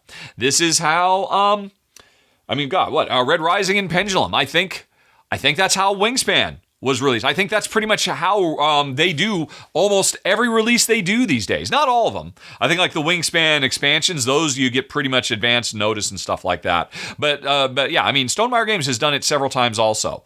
But without quite the same fanfare. It's almost to the point where people just kind of, that's just the way Stonemaier Games works, and they don't even think twice about it anymore. But like the Viticulture expansion that turned Viticulture into a cooperative game, Viticulture World, that was, I had an early copy of it, and it was a strict embargo. You can't talk about it at all. And then all of a sudden one day, hey everybody, here's a new way you can play Viticulture, and that was a big surprise. Honestly, I don't know why it isn't done more often. It's really kind of cool and fun. But, really, you can only do it with big ticket items like this. You can't just release, hey, we're big worldwide announcement of this thing you've never heard of, and why do I care? But, a spin-off or, a famification or, a really game-changing expansion, it makes sense to do those. So it happens every once in a while. Okay, Shonks says, number one, is the board game reviewing scene oversaturated at the moment, or is there still space for someone who could bring something slightly different? If my wife asks, this is completely hypothetical. Shonks, I wish. Oh, Shonks, it's oversaturated. It's, because of the last 2 years with, I think the COVID lockdowns really just kind of hyper accelerated the growth of board game media. And I used to be able to keep track. I used to check out every new channel that comes on the scene, and I can't do it anymore. There's just too much. You turn around and there's another new couples channel or another new, hey, we're doing news or suggestions or anything like that. I still try to check everybody out and see what everybody's doing and try and support. I'm very excited and happy for people, but no. It's way oversaturated. And the thing is, I think the growth of board game media has the speed of the growth of board game media has definitely outsped the growth of the board game audience. Board game media is growing faster than we are converting, newbies into board game fanatics. So you could, if you say slightly different, there's no room for you, Shonks. I'm sorry. You have to come up with something really game changing. Obviously I get the underlying question here, and I really don't want to discourage you at all. Here's the thing. Do it. You have a smartphone, I'm sure you do, that has a good enough camera and has a good enough microphone. Do not invest anything. Use your smartphone, maybe buy a tripod for your smartphone. Don't make my mistake of filming for your first 4 years without holding your smartphone in your hand. That was a bad idea. Get one of those $10, clip tripod things, with the bendable arm, and that's all you need to start filming something, and just see what you can come up with. But don't expect anything. Do it because you'll think it will be a fun hobby. And then be happy if you get 50 subscribers in the first 6 months. Be happy if you do. I think that's the best you can hope for. I'm so lucky that I got in when I did. If nobody had ever heard of me and I were trying to make a start now, I don't think I would make a splash at all. It's just the competition is way too high. So a slightly different, I don't think it's going to do it. And that's not to say don't do it anyway. You'll find an audience. You will get you will get satisfaction, but you have to think of it as a hobby, not as what so many people think. Oh my gosh, I can start doing this and it can become my career, like Rahdo or Rodney Smith or Tom Vassell or there's you can count on two hands the number of people who literally shut up and sit down. It's everybody's trying. Nobody's going to make it. When it boils right down to it. But you do it for fun. But yeah, we're way oversaturated. All right. Good. Second question too. How much does quality matter starting out? Your early videos are holding a camera in one hand as you play talk with the other in natural lighting. You've definitely come quite far since then. Thank you. Do people have to start at your current level of quality, or how do you feel the community is more forgiving if there's something new, entertaining done with it? I think you have to. My level of quality I start out with would be totally unacceptable now. But you do not have to go out and buy a $1,000 or even a $500 or even a $200 camera. Your smartphone is good enough. If you've got nice, I had the benefit of filming in Malta, where we had 320 days of nonstop, incredibly bright, beautiful sun to light everything. You got to have good lighting. And so, to be fair, if you are in a colder climate, if you are in a dark room, you might have to pay $50 to buy some box lights. Alexa, lights off. If I turn off my lights in here, Alexa, lights off. All right, if I turn my lights off, this room has no natural light in it at all. Alexa, lights on. Alexa, there we go. But that's okay because I've got these box lights, but you can buy these for $50, a little lighting kit. You might need that. Although I bet you can probably buy these for $30 now. I think I bought them for $50 5 years ago. So get a decent box if you don't have good natural light. Use your smartphone, because your smartphone's built-in camera with good light is more than good enough. I'm assuming you have a smartphone, or a smartphone that has come out within the last 7 years or so. Finally, what's interesting, more important than video, is audio. Your built-in microphone for your camera is going to be good enough, just like mine was, because for years, I held my camera inches away from my face as I filmed. And so I was talking directly into my camera, looking at my screen as I was filming. It was just total random luck that's how I happened to start. But that meant if you go back and listen to my early videos, they look like garbage, but they sound okay because I had a good quality microphone inches from my face. Now, if you're not going to do that, like I said, if you're going to give yourself some kind of tripod so that the camera isn't all shaky, and then maybe you're not going to have your mouth close to the camera, then the only other thing I could suggest buying, equipment-wise, would be one of those wireless mic sets you can get that plug directly into whatever you have, an iPhone or an Android, that basically lets you walk around and just clip a little lapel mic on. Get one of those. Again, you can get those for $20 or $30 on Amazon or wherever you want to go. Get one of those to ensure you have good quality audio. Your camera phone will be decent video. You might have to get some lighting. That you should not invest anything more than that, and that shouldn't combined cost you more than $60 or $70. Do not spend more than that. Unless, of course, you don't have a smartphone. In which case, get a smartphone with a decent camera. Alrighty. 3, how much narrative is too much? Okay, so we're done with that. We're talking about stuff. How much narrative is too much? I assume you mean in games, not in video making. For instance, Sleeping Gods versus Gloomhaven. Okay, yeah, that's in games. My father's work seems to push the boundary. Can too much story pull you out of a game, even if it's well done? Now, I've not played my father's work, but I watched Amy and Maggie's excellent run through of it, and I actually downloaded the app and started reading some of the dialogue myself. And yeah, my father's work goes too far. I'm not the best person to ask, though, because honestly, this gets back to the question we were talking. Was it Mario who was asking earlier about the narrative campaign in Alexander Pfister games like Cloud Age and Maracaibo? To me, that's all I need. I just need the slimmest, thinnest veneer of story to pull me from one chapter to the next. Because ultimately, to me, the more interesting story is the story that evolves on the table based on the choices I make, based on the choices Jen makes. And like, oh my God, I can't believe you took that. Or, whoa, how did you do that? Or look at what I did. To me, those personal stories that evolve from the gameplay are what's really special. And no amount of fantastic Nebula award-winning writing can compete with that. Now, that said, I certainly enjoy that too. I would certainly say it's interesting. Gloomhaven is on the lower end of it. I mean, because they didn't really do anything with branching narratives. They did in the expansion, and I guess they do in Frosthaven as well now. But I mean, you can definitely have too much, but not necessarily. I'm sure there are plenty of people who think My Father's Work is finally somebody gets it. I want to read a novel while playing a game. I think most players don't want that. I also think most players don't see the value, sadly, so sadly, in the super threadbare Alexander Pfister storytelling that you get in something like Maracaibo. Even though to me, that's chef's kiss. So you know what? Probably. I mean, honestly, I think Pandemic Legacy Season 1 probably hit the nail on the head more perfectly than any other game. Or I would actually go so far as to say Season 0, where they pushed Pandemic Legacy storytelling a little bit further. Pandemic Legacy Season 0, I would say, is probably the best sweet spot for the majority of gamers in terms of how much narrative do you want to bring into your gameplay experience. That would be my guess.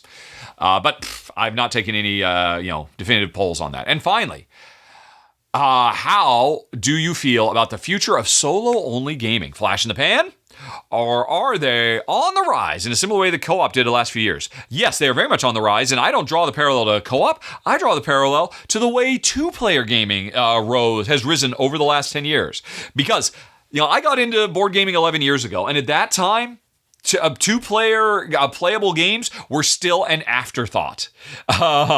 There were a few games that came out where like, if you want to play two-player games, you want to play this. It's two-player only. You don't want to get Agricoal and play two-player. What is that about? That's ridiculous. Why would you play Pandemic two-player? But over time, publishers have come to realize just how incredibly important it is to have a strong foundational two-player mode in their games. By far, for years now, the most commonly asked question, if there was one single question that when a new game gets posted about on Boardgame Geek and the forums open up and people start reading about the game and maybe getting to read the rules, or somebody played it at a prototype at a convention or whatever it is, almost always, without exception, one of the first, if not the first question asked is, right, so how is it two-player?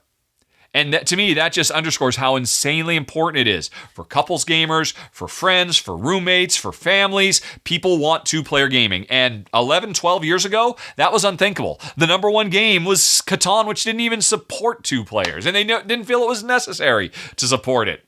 That's where solo is now. Because nowadays, if the game says when it gets on Boardgame Geek, hey, it supports a solo mode, the second most common question is, how's the solo mode? Solo mode is exploding in popularity in the same way two-player, and I'm so happy about it. To me, that's incredibly exciting, and it's always just so insulting when you see some people come along and say, what is wrong with you? Why would you want to play a board game by yourself? That defeats the whole purpose. And to me, that's like, well, why would anybody do crossword puzzles solo? Why would anybody play Sudoku solo? Why would anybody play a video game solo?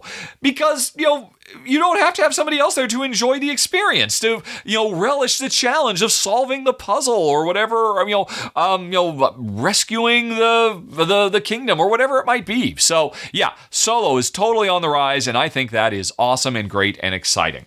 So, and you're right, but you're right to draw the parallel to co-op too, because 10, 12 years ago, co-op, I know Reiner Knizia did that Lord of the Rings co-op game a few years ago. Nobody cares about that. And I guess there's Arkham Horror, if you like that kind of thing. But really, Pandemic came along and said, greatest selling game of all time potential? Yeah, maybe we should pay more attention to co-op, and now it's still a big deal.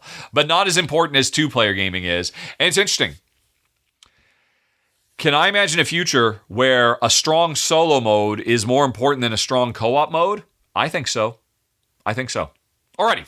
Anyway, though, folks, that's it for game questions for me. But hang on, we'll be right back with Jen and some more game questions. And then after that, Jen will stick around for the personal questions. So we'll be right back after this.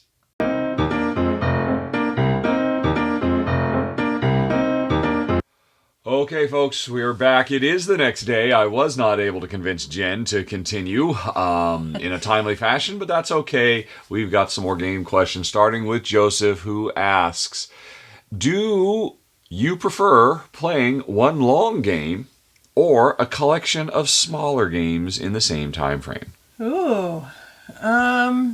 Depends on the game, I think. In general. Would you rather play a big hour and a half or 2 hour game or to completion, or would you rather play 2 or 3 smaller games? I think probably a longer game, because I think I am a longer game player. I mean, I like doing the longer planning thing. So okay. I think I probably get more enjoyment out of seeing my efforts come to fruition. Okay, doke. All right, there you go. You must have already answered it. Nope, didn't ask me. Asked you. Oh. Mario says, I wanted to go to Essen Spiel this year, but things didn't work out. Next year will be. Having this, I wanted to listen to your comments on a few topics. Where to stay and how to better move during these days. Ooh. It's hard for us to say because we just stayed with a friend. In the nearby town of Dusseldorf. Yes. And who was also going to the thing. So we all got in the car and drove there and then drove home and played the games that we picked up that day. So, I don't know, have we ever? The first time we went, we were in our bongo and we stayed... in the nearby parking lot. Was it in the parking... No, it was in a campground, wasn't it? No, I believe it was in the parking lot. I'm pretty sure it was in a campground. I remember because it was a ways away and it was kind of under a bridge. But that was just to get back to the parking lot. All right. Okay. Yeah, I think we stayed. We had to get a special spot in the parking lot because we had a van, and so we had an extra height vehicle. Mm-hmm. But yeah, no, we stayed in the parking lot. Okay. Yeah, so we've very sexy. Yeah, we've never stayed in any of the nearby hotels, and unfortunately cannot give any advice there. Yeah, the closest thing is we went to a party, I think, that Earcles put on in a hotel nearby. Yeah. But yeah, that was just a party. It was a very nice party. Yep. So, I mean, I think I've used the trains there once because one year I flew in to some faraway city and then had to take the train. But yeah, I'm sorry, Mario, cannot help at all, but I'm sure there are plenty of people on Board Game Geek who could give advice. And remember, the first year we went, that we stayed with David and Jen, and they lived in a castle and had their Great Dane. Yeah. And their little fuzzy dog. Yep. Wizzywig, I think. And they lived in Belgium or someplace very far away. And so we again... So it was a very long drive every day. Them. Yeah. Yep. Do you think working or volunteering on a booth is a nice idea?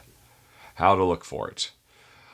I have never done that, but Jen has kind of done it adjacently because in many of the years we went there, Jen would avail herself of the kindness of strangers who would let her set up a table in their booths, and so you were surrounded all day long by lots of volunteers, so I thought you might have observations about that from your dealings with those volunteers.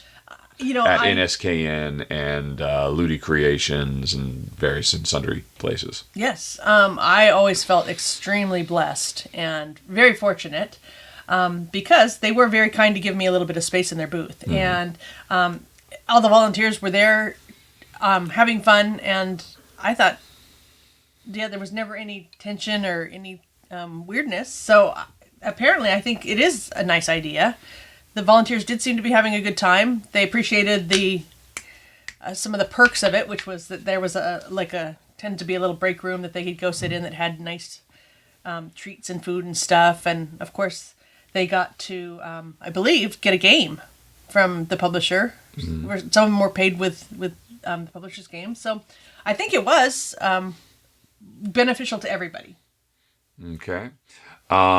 Tips for a first-time convention goer. Oh, wear good shoes. Would be good. Essen's hard because they don't have a bunch of tables, or they didn't when we were going anyway. Yeah. Set up for people to just sit down and play a game. You could find sometimes a little bit of space on the carpet to camp out and play a game. So I think, if you had a couple of camping stools and a little camping table, that might be a good idea. Oh, you mean those ones that basically just fold down into... Sticks. Yeah, that's not a bad idea at all. But of course, that would limit the size of game you could play on a little camping table. Mm-hmm. But if you can't sit on the floor and do it, that would be maybe an idea. Yeah, I would just say don't expect to play any games during the day there. The reason you go to Essen Spiel is to be a consumer, to buy. And your biggest concerns are going to be how can you truck those games around, where can you drop them off. Some people, that's another perk of, for many people, volunteering is, most of the booths that are a decent size have a certain amount of their floor space set up for, hey, this is where we keep our stock and people can sit down. We've got a chair in there. There's some snacks or whatever. And you can store your games that you've bought here.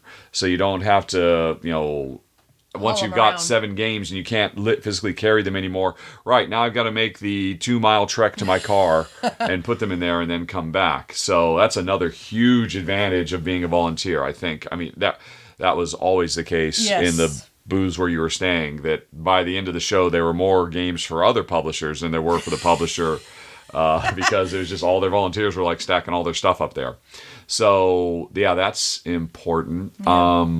I mean, some people carry, they have the pulley wagons. Yeah, and that's generally frowned upon, although I always did it. But, yeah, I mean, if you're going to do that, do be careful because, a lot of people find that very obnoxious. Because, I mean, sometimes it gets really crowded and you are effectively taking up 2-person spaces in a crowd. Or even 3 people's space. But if you got to do it, you got to do it. I mean, you didn't have a pulley. You just had actually a hand trolley type thing. It was a luggage thing. It's a thing I pulled. True, but it wasn't an actual wagon. Because some people have wagons. Yep. But you just got a game bag this year that was pretty cool. Yeah, I mean, it's very cool. But and there have been times when I eventually switched to just using, like you said, a little. What do you call it? Hand truck, kind of a hand truck. Well, is that what it's called? It's like an L-shaped thing, and yeah, you just stack boxes on it. It doesn't have 4 wheels. It had 2 wheels. It was actually used for luggage. Yeah. What is that called? Luggage cart? Well, it's not a cart though. Luggage 2-wheel. That's just gonna get right. It's a folding luggage cart. A luggage cart. All right, they're apparently called luggage carts. So I had a luggage cart, but I wasn't putting luggage on it. Hold on for people who can see this. I wasn't putting any luggage on it. I was putting gigantic cardboard boxes because you could more efficiently fill them because there wasn't any rounded edges or wheels inside or anything like that. And I was dragging those around as fast as I could. Sometimes I would have 2 full boxes that if I went too fast around a corner, the whole thing would go flying. And I was always running around trying to pick up everything I could. Essen was always very stressful, trying to get all the games I was trying to get for a year. But, yeah, I mean, doing one of those is not at all uncommon. You see a lot of people, at least, I don't know, we haven't been for several years, but you used to see a lot of people doing that. Since Mario, I have come over to the browser. Let me suggest a better source of answers to these questions than us, because we went under very certain circumstances, is go to Board Game Geek, click, where is it? Forums, all forums, then scroll down to, it's on here somewhere. I don't know why Essen doesn't get its own. Under events, there is other forums. And about a month or maybe even 2 months before Essen Spiel, come here and you will find people talking at great length, giving all kinds of advice about all the questions you're asking. You will find publishers posting here saying, we're looking for volunteers. Can we get any volunteers? Here's what we offer. This is where you want to be about 2 months before Essen Spiel. Oh, actually, look, there is a sub folder now. Didn't used to be. There's a subfolder for Spiel. Here's a bunch of Essen, public hotel, public transport. Here's a whole thread with hundreds of people offering advice. And yeah, I guarantee you will find publishers here looking for volunteers. You will find other showgoers giving their best advice, etc., in the Spiel subforum of the convention's event forum on Board Game Geek. This is the answer to all your questions. But we will continue to try to and fail to answer your questions as best we can. But apparently Jen just had to stop because her phone beeped at something. I'm paying attention. I'm what right was here. it? Was it anything important? No, nothing important. Alrighty. Let's see. How was our first experience? Well, you won't find out about that in the forum. So, which was our first? Was our first was when we were still in the bongo, right? I'm pretty sure thinking it it was even before you started doing Rahdo. Yeah. Went over? Yes. Yeah. We were just board game fans. Rahdo wasn't going to start for another probably 2 or 3 years. And we had a good time. Yeah, we wandered all of the halls. I don't even think we made it through all the halls. But I can remember sitting down and playing games with publishers. Yep. Being in the artsy area, there's loads of fantasy art and posters and interesting things like that as well. Yeah. And being just exhausted. Yeah. At the end, there was a lot. Yep. And then just and I had to make several trips out to the van, wherever it was. See, I think we were parking there, but we at the end of the night we drove someplace else that was fairly far away.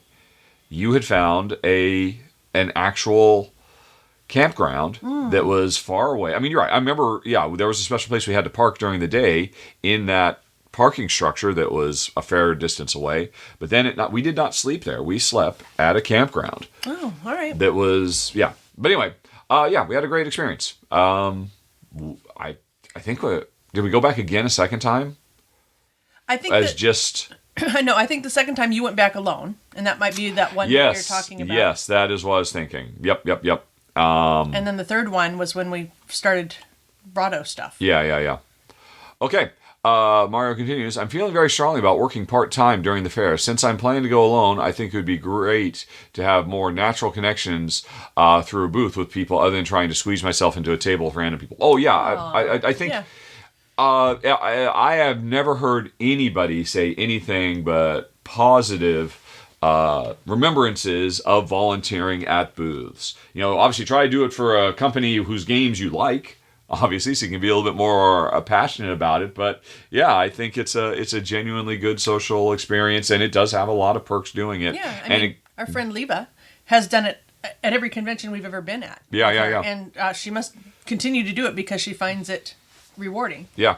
I mean, she's an engineer. She can afford. She doesn't need to do that. I think she does it for fun. Yeah. Not to try to save money or anything like that. So yeah, I think that's a great idea. And again, your best bet is not going to be me. It's going to be that forum. You're going to be able to get all the answers to all your questions. Again, you just hit there a couple of months before the convention and start, subscribe to that forum. So anytime a publisher posts saying we're looking, you'll get a notice for that on Board Game Geek. You can jump on and be the first to grab it if it's one you really like. Okay, Shonks says, I've only recently shifted from light curiosity to more rabid consumption of heavier board games. Oh. My wife plays games occasionally, like Patchwork Dixit, Marvel Champions. That's kind of heavy. Wow. But I'm afraid if I pull too far too fast, like asking her to do a Gloomhaven, I may put her off. I'd love any advice from our experience. Wow. Marvel Champions is pretty heavy. It's so heavy that Jen pretty much refuses to play it with me now. Although I guess if you're only playing the stuff that comes in the original box, the first 5 heroes are much more reasonable. It's just as time goes on, it gets more and more and more and more and more and more and more and more and more and more and more and more and more complex. Which is what I don't like about it. Yeah. It's just gotten insane. Which is kind of par for the course for these sorts of games. I wonder if maybe she might like actually something like Gloomhaven that is something that's a continuing story, so that you guys would have this experience of this journey together. Sure. Oh, what's the cloudy one? Cloud Age? Yeah, no, the one with the great music and there's clouds. The game. Games don't have music. No, yes it does. Okay, we played it twice. Once with David and Angela in Malta was the second one. And it has, you can... Charterstone. Thank you! Charterstone. Right. Would be an even better intro because it And when she says played it twice, she means we played through the entire campaign twice with 2 different copies of the game. Yeah. It's such a great story and such good decisions. Really interesting. I think that would be a great Well, it's a good idea too because it starts out incredibly simple. it starts out really maybe even lighter than Lords of Waterdeep, as it's a worker placement game. You play through 12 sessions as the worker placement board just evolves and gets bigger and more complex. And if you were to sit anybody down at the end of the game, they'd be overwhelmed with choices. But you're responsible for all those choices. That's an interesting idea. I think that would be a great gateway into a, quote, heavier game because, again, it's an experience that you're sharing with each other. It's your own personal journey because you make choices along the way. And if she can handle Patchwork and Dixit and Marvel Champions, she could totally handle that. That's not a bad idea. And that is a great game. I really enjoyed it. Another one along the same lines might be My City. But again, I mean... Yeah, I mean, but My City starts simple and it stays simple. It's the same idea of a really nice campaign you can play through as the game changes and evolves. But it doesn't get progressively, significantly more complex, whereas Charterstone definitely does. That's an interesting idea. Are there other games that do that? Feels like it is the case that there are more and more games where, okay, and if I were supposed to play with all this stuff turned off for our first couple games, but we're just going to jump right into the main game. It seems like that's becoming more common, and I can't speak to them because we always kind of ignore that introductory game because it feels like they turn too much stuff off, but maybe that's something that's worth looking at. Well, Gloomhaven is a bit of a deep dive, and I think you should try Charterstone first, and if she likes it, then go into Gloomhaven. Well, I mean, along the same lines. I not that Gloomhaven is even one that Shanks even cares about. He's just using that as a really extreme example. Well, no. But there is, I know, yeah. But do a Gloomhaven. It to me feels kind of like big. You know, I'm doing a Gloomhaven. I'm doing a Twilight. I'm doing a big crazy thing. But it's interesting. The same thing that Jen just said about Charterstone, a game that starts out really simple and grows and evolves, is exactly what Gloomhaven Jaws of the Lion does. And Jaws of the Lion is a fantastic way to introduce people specifically to Gloomhaven because it starts out so simple. It starts out not much more complex than Patchwork, significantly less complex than Marvel Champions. And over the first 5 missions, if I recall correctly, so basically over the first 4 to 6 hours of gameplay, more and more and more and more stuff gets introduced in a really brilliant, maybe the single best drip feed gameplay tutorial system that the industry has ever seen, quite frankly. So I wouldn't rule out Gloomhaven. Jaws of the Lion is made for this. And so that's definitely one to consider, Shanks. All right. Okay, and I think that was it for games. Yep, we're now on to personal questions. So, folks, this is where you get off if you only want to hear about games. But if you want to dive deep into our personal lives and what makes us tick as people, then hold on, we'll be right back. But if you're leaving, thanks as always for checking out the show. Hope to see you next month. And please send more questions to questions@rahdo.com. Talk to you later. So long. Bye-bye. Bye-bye. And now, if you're brave, hang on. We'll be right back.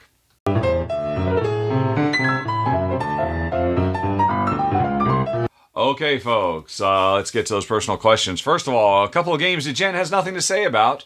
Both Alan and Jack ask, did you give Star Wars Andor another chance? It's the same writer as Rogue One, and it's worth the build-up. It's got the best writing and acting of any Star Wars TV show, very emotional. That was from Alan. And then Jack continued, a little while ago, I think on a previous Rahdo Talk Through, you seemed ambivalent, even bored with Andor. I just heard on your Games Coming Soon, you'd completely flipped and were jumping out of your seat to watch the final episode. When did the change happen? I assume you finished it by now. And then he had a few more questions. How do you feel about the season as a whole, and what were your favorite moments? Spoilers welcome. I assume you'll stick that at the end. I will stick that at the end. We'll do some spoiler stuff for Andor at the end. But otherwise, to hit Alan and Jack, yes, I did go back. I always said I would because people just kept saying it's so amazing. And it wasn't just people in the podcast comments. It was people on the live stream Q&As were constantly bombarding me with, you gotta try it. And I was seeing constant video essays about it on YouTube. It just seems like everywhere. Okay, I'll give it a go. And I finally buckled down and made it through the remainder of the first episode, and honestly, it was just the first 15 or 20 minutes of the first episode that turned me off. Because by the end of the first episode, like the dog peeing on the robot in the street at the beginning, it's like, oh my god, this is so trite, and this is so predictable, and like, ugh, this just feels like all the other Star Wars things, just with the grime turned up to 11. And I mean, it started off weak, but by the end of the first episode, it got very, very good, and it just continued to get better and better and better. What I have consistently liked most in all of the Star Wars TV shows is less the focus on the heroes and more the focus on people, working within the machinery of the Empire. All the shows have had a little bit of that, and those have always been by far the most interesting parts. All the stuff with Bill Burr in Mandalorian was amazing, and I would have much rather had the entire show follow Bill Burr than The Mandalorian. And of course this show, literally 50% of this show is talking about how souls get crushed in a fascist machine. And I thought it was absolutely amazing and engrossing, and obviously very germane to the world we live in today, and was fantastic. But unlike all the other shows, all the stuff with Andor himself was much more engaging. He was...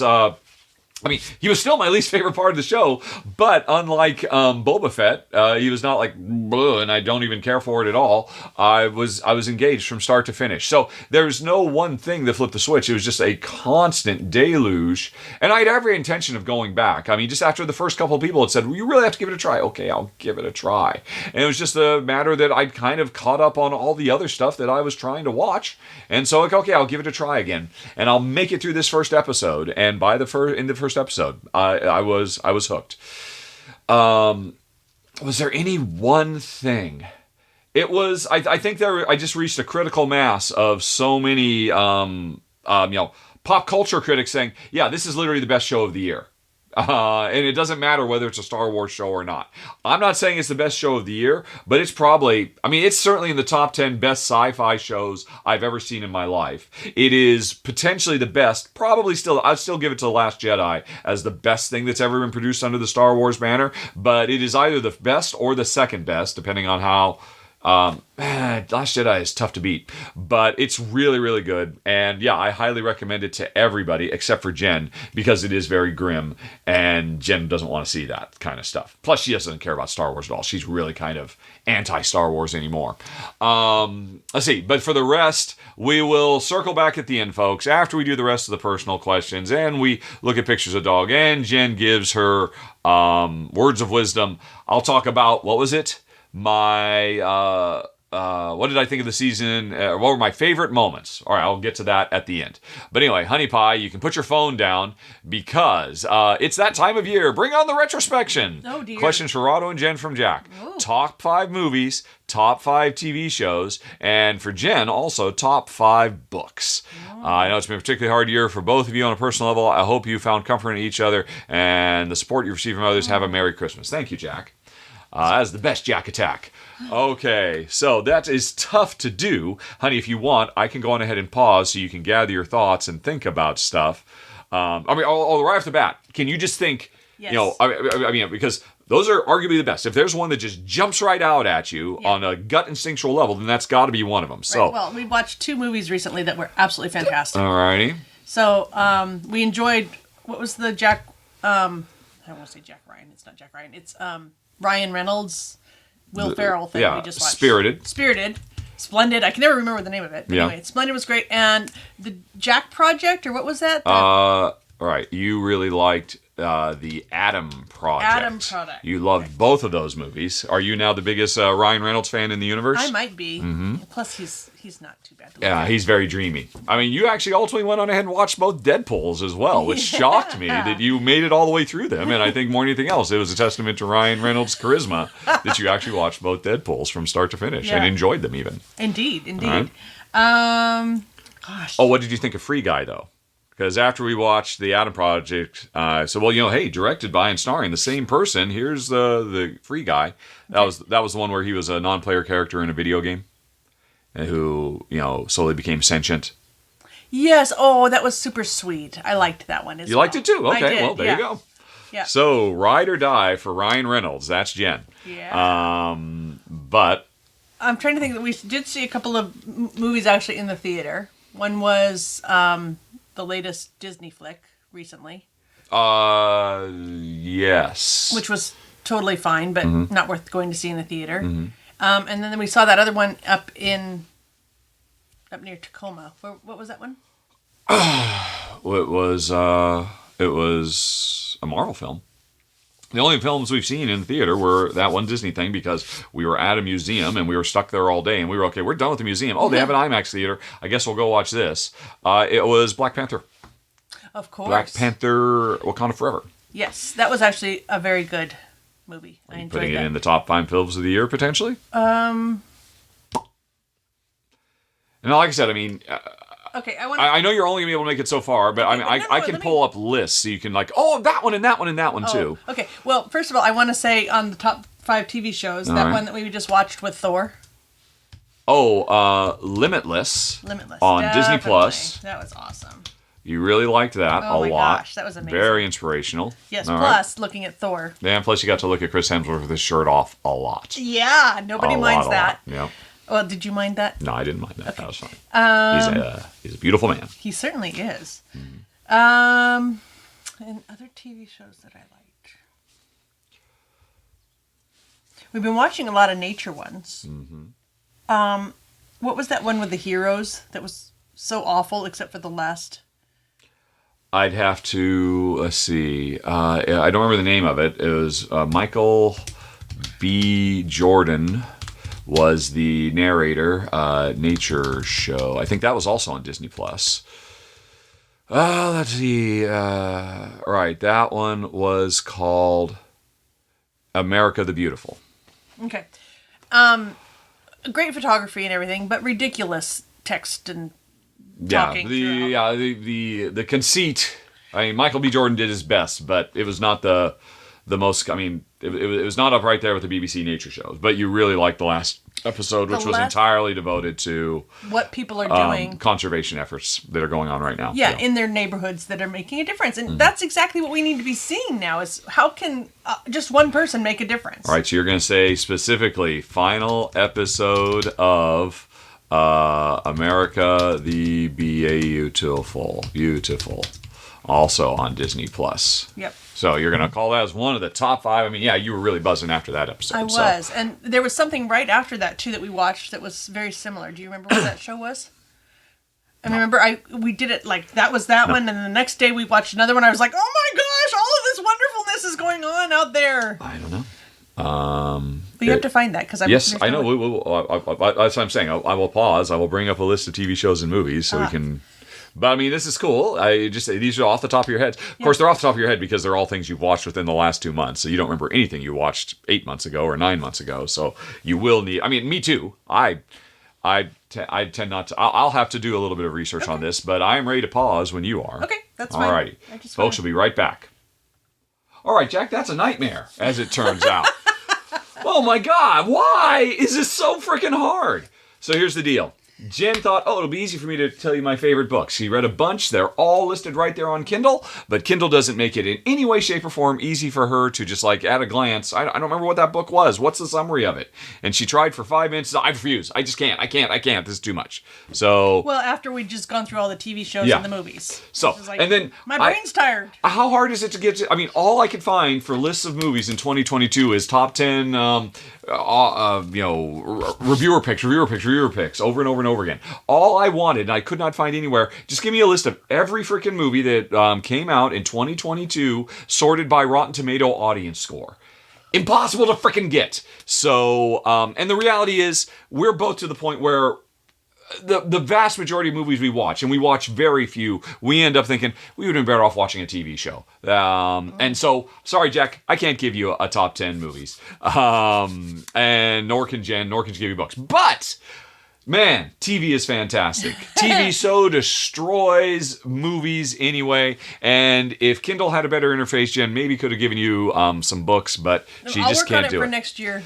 Ask me again next year. Yeah, there you go. Okay, but anyway, so Jen was able to get down to 5. Limitless, we already talked about.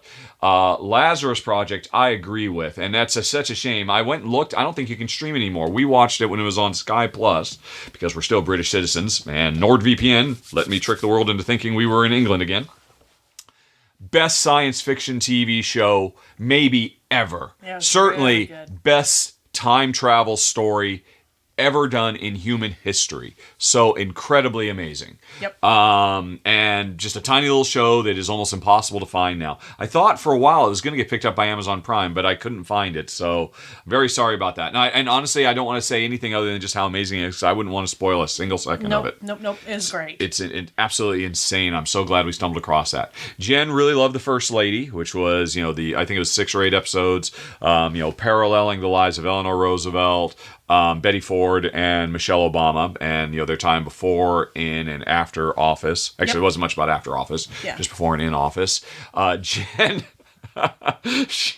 really, Darby and Joan. Oh, it was just fun. Darby and Joan is it's Australian, isn't it? Yeah. Or is it New Zealand? I think it's Australian. It's an Australian murder mystery show, whodunit thing. No, but not murders. It's just... Most of the time, I think there was one murder they investigated, but for the most part, they were just simple, really inconsequential crimes. There is the overarching Yes. death. There's, it's a show about a couple of retirees who bicker, and because of a weird quirk of circumstance, an ex-cop and an she was a teacher, wasn't she? No, an ex-nurse, an ex-cop and an ex-teacher drive around in an RV solving minor crimes. Yep. Because wherever they show up, there's a crime that needs to be solved for no reason.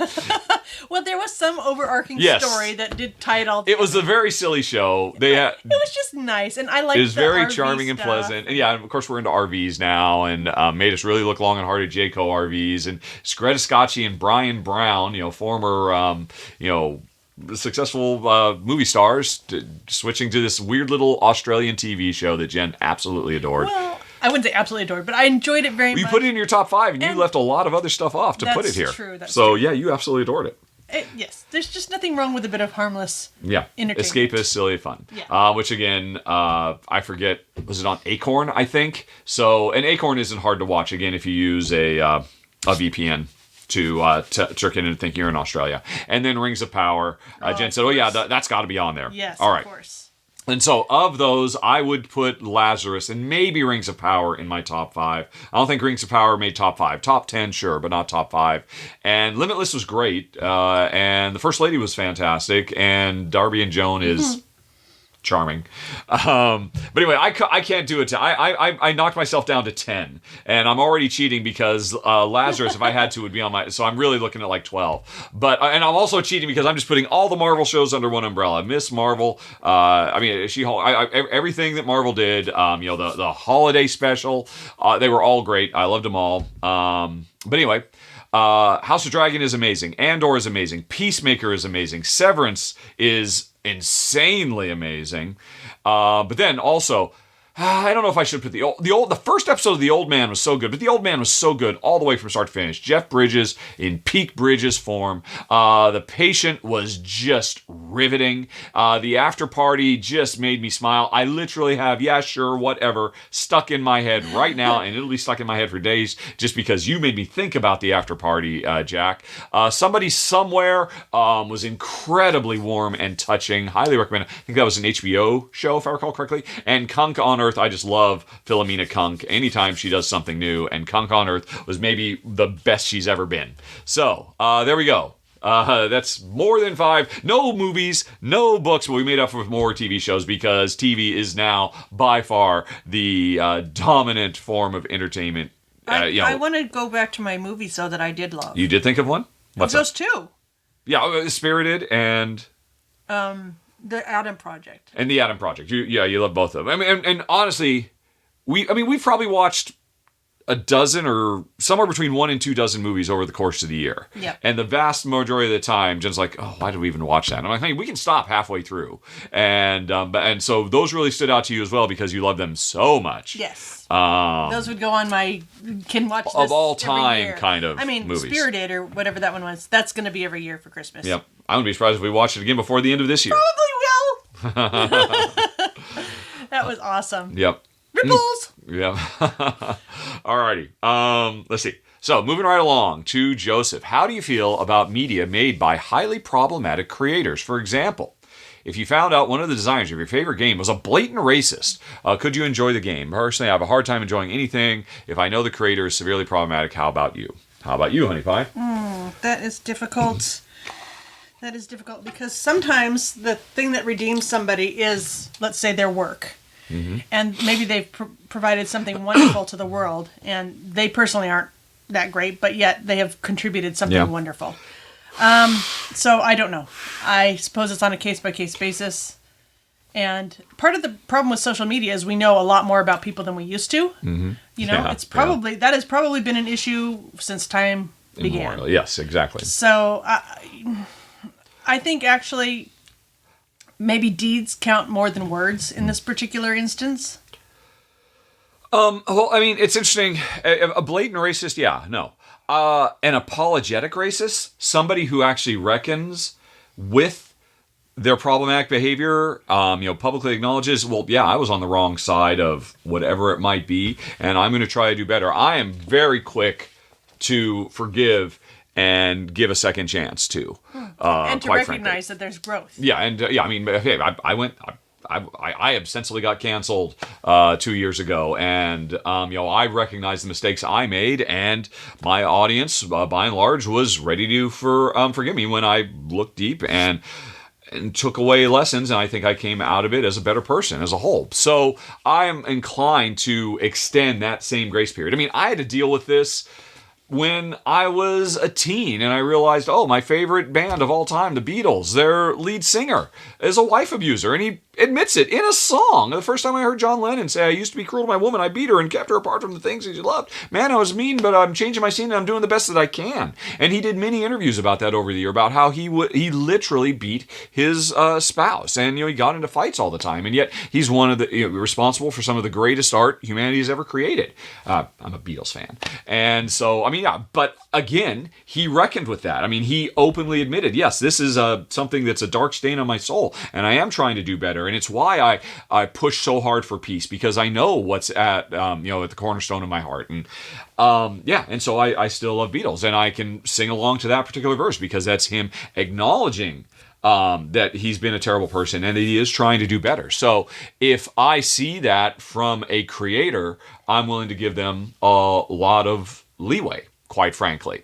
And I think now some people say, yeah, but they're just doing it just to get themselves out of a jam. I guess I am a bit more quick to ascribe positive motives to people. I think people can grow and change. I think people, I'm sure there probably are sometimes they are just ticking the box. Okay, well, I just have to do an apology. But I think you can usually tell when those apologies are insincere as opposed to people who really do the work and acknowledge what they did was wrong. So that's the way I tend to look at such things. Yeah. Okay. Jen, what piece of glass art are you proudest of and why? Oh, gosh. I think I'm going to say right now I am proudest of my Wit-Wit, which are these little creatures that are goofy fun because... Probably some in this box right here. Oh, clonk. Clonk. Here's one right here. Hello, I'm a Wit-Wit. Oh, that's the one that's looking up. The eyeball. Yep. Just because I think that they have brought a lot of joy and happiness and silliness and goofiness to people's lives, and maybe we've needed that. Okay. So I think as a thing that maybe has made a greater impact, I think I could be happy about that. Well, you raised $10,000 for Ukrainian relief by making Wit-Wit. Oh, thank you. Yes, there was that. Yeah. Yes. All right. Yep. Yeah. Okay, and then imagine if you had to compete in one section of an Ironman triathlon, which would you volunteer for? And why? The 2.5-mile swim, the 112-mile bike ride, or the 26-mile run? I think I would do the run. You do the run, really? Yeah. 26 miles. Yep. And why? Because I did do some 5Ks and 10Ks when I was younger. So I think that that's achievable. I'd have to train for it and stuff, of course, but I used to really enjoy running. Yeah? You did a 10K? Yeah. Okay. So you would do it because it would get, this is my target, and it'll get you back into something you loved and you just can't seem to make time to do now, kind of a thing. Yeah, I guess so. All right. For me, it'd be the 2.5 mile swim or 2.4 mile swim. I'm an excellent swimmer. I am just as home in water as I am on land. I've been swimming my entire life. I became a certified scuba diver when I was 12 years old. And, I would have liked to have said bike ride. Back when I was still working in Bromley, I biked for, at least 2 hours a day through heavy London traffic. I have been hit on, I think, in the course of my life, six times I've been hit by a car and gone up on the roof, hit the windscreen, all of that stuff. And yet I kept on biking. I've also loved biking my entire life, and I could certainly see making a go of that, except during my time biking in Bromley, I did something terrible to my right knee. I went to physical therapy for months, never saw anything, I never got through it. And to this day, I cannot bike for probably more than 5 or 10 miles without just getting incredible, sharp, splitting pain in my knee. And it breaks my heart because I love biking. And so, but that's kind of gone because I just can't do it for any length of time. And geez, running for 26 miles, that's ridiculous to me.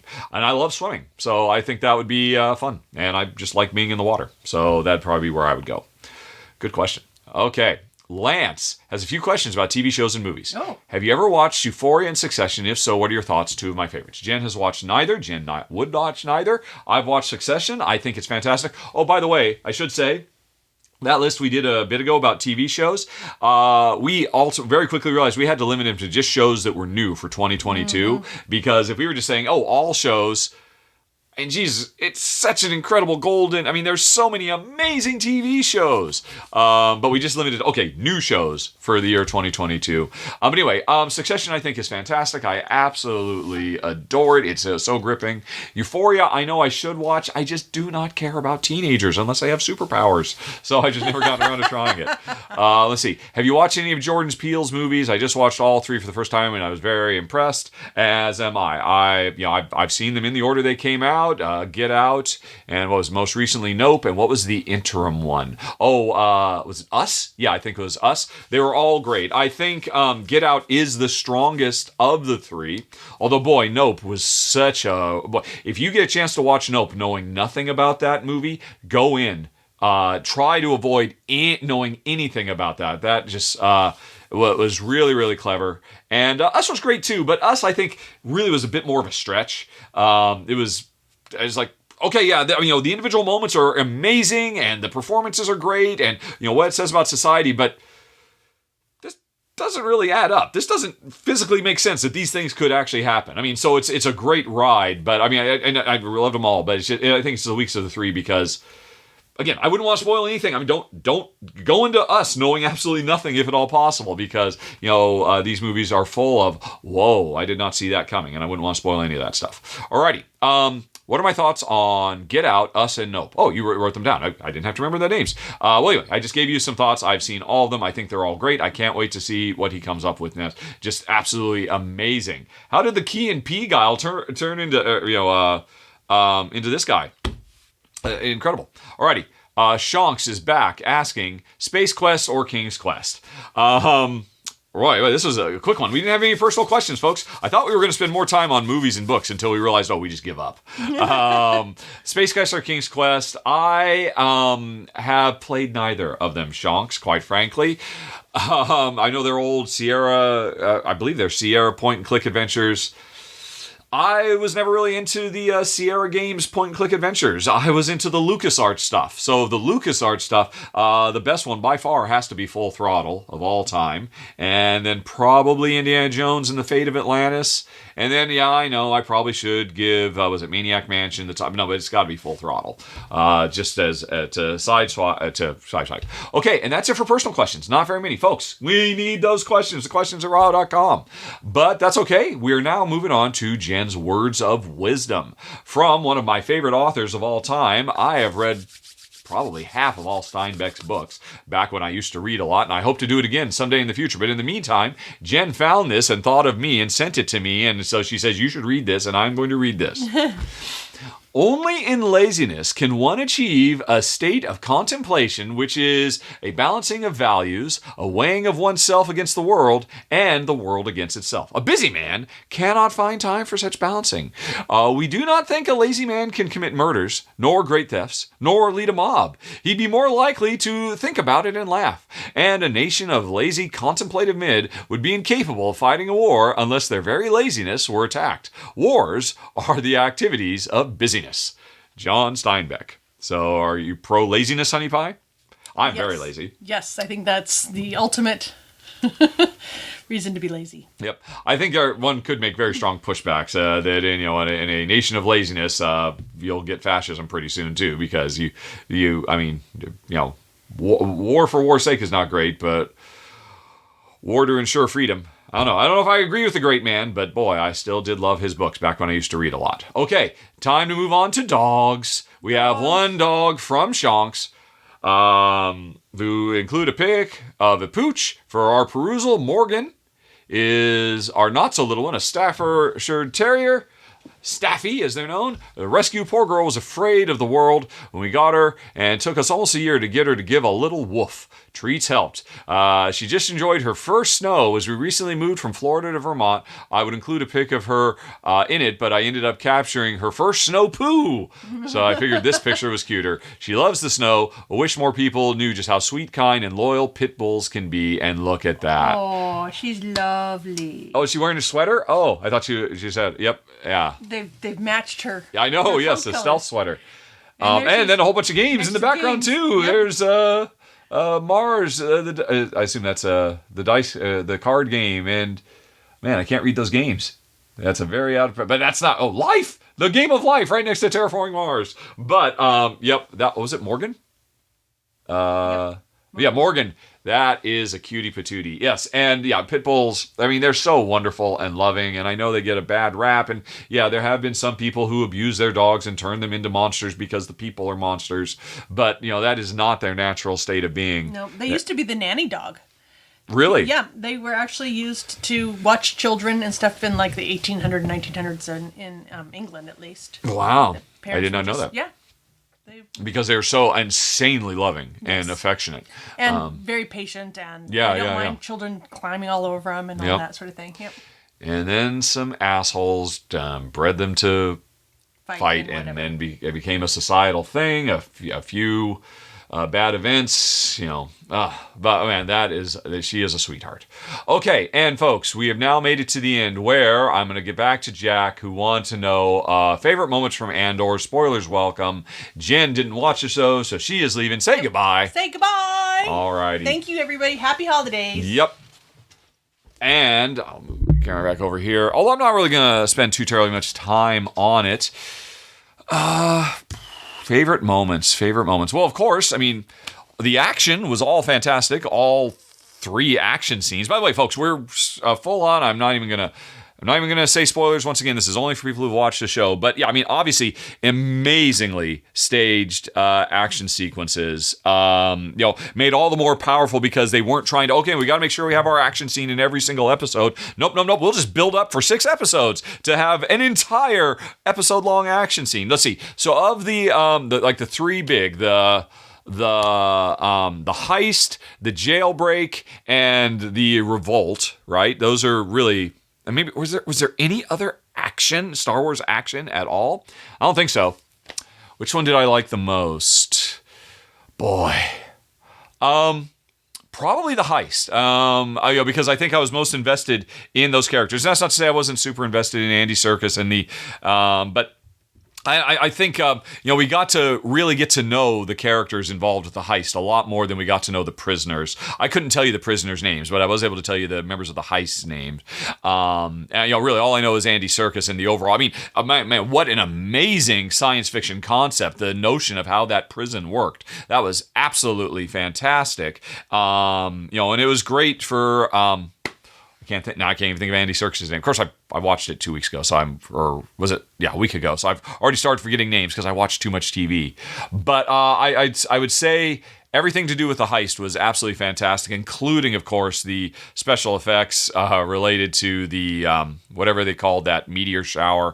And everything was so smart. And I was like, oh, come on, don't do the thing. Don't let the plucky young kid die. And I know he's going to die, and he's going to be the inspiration, and that's going to be what turns Andor over, and gets him to change his tune. And I know all this is going to happen, but what happened to me? I used to.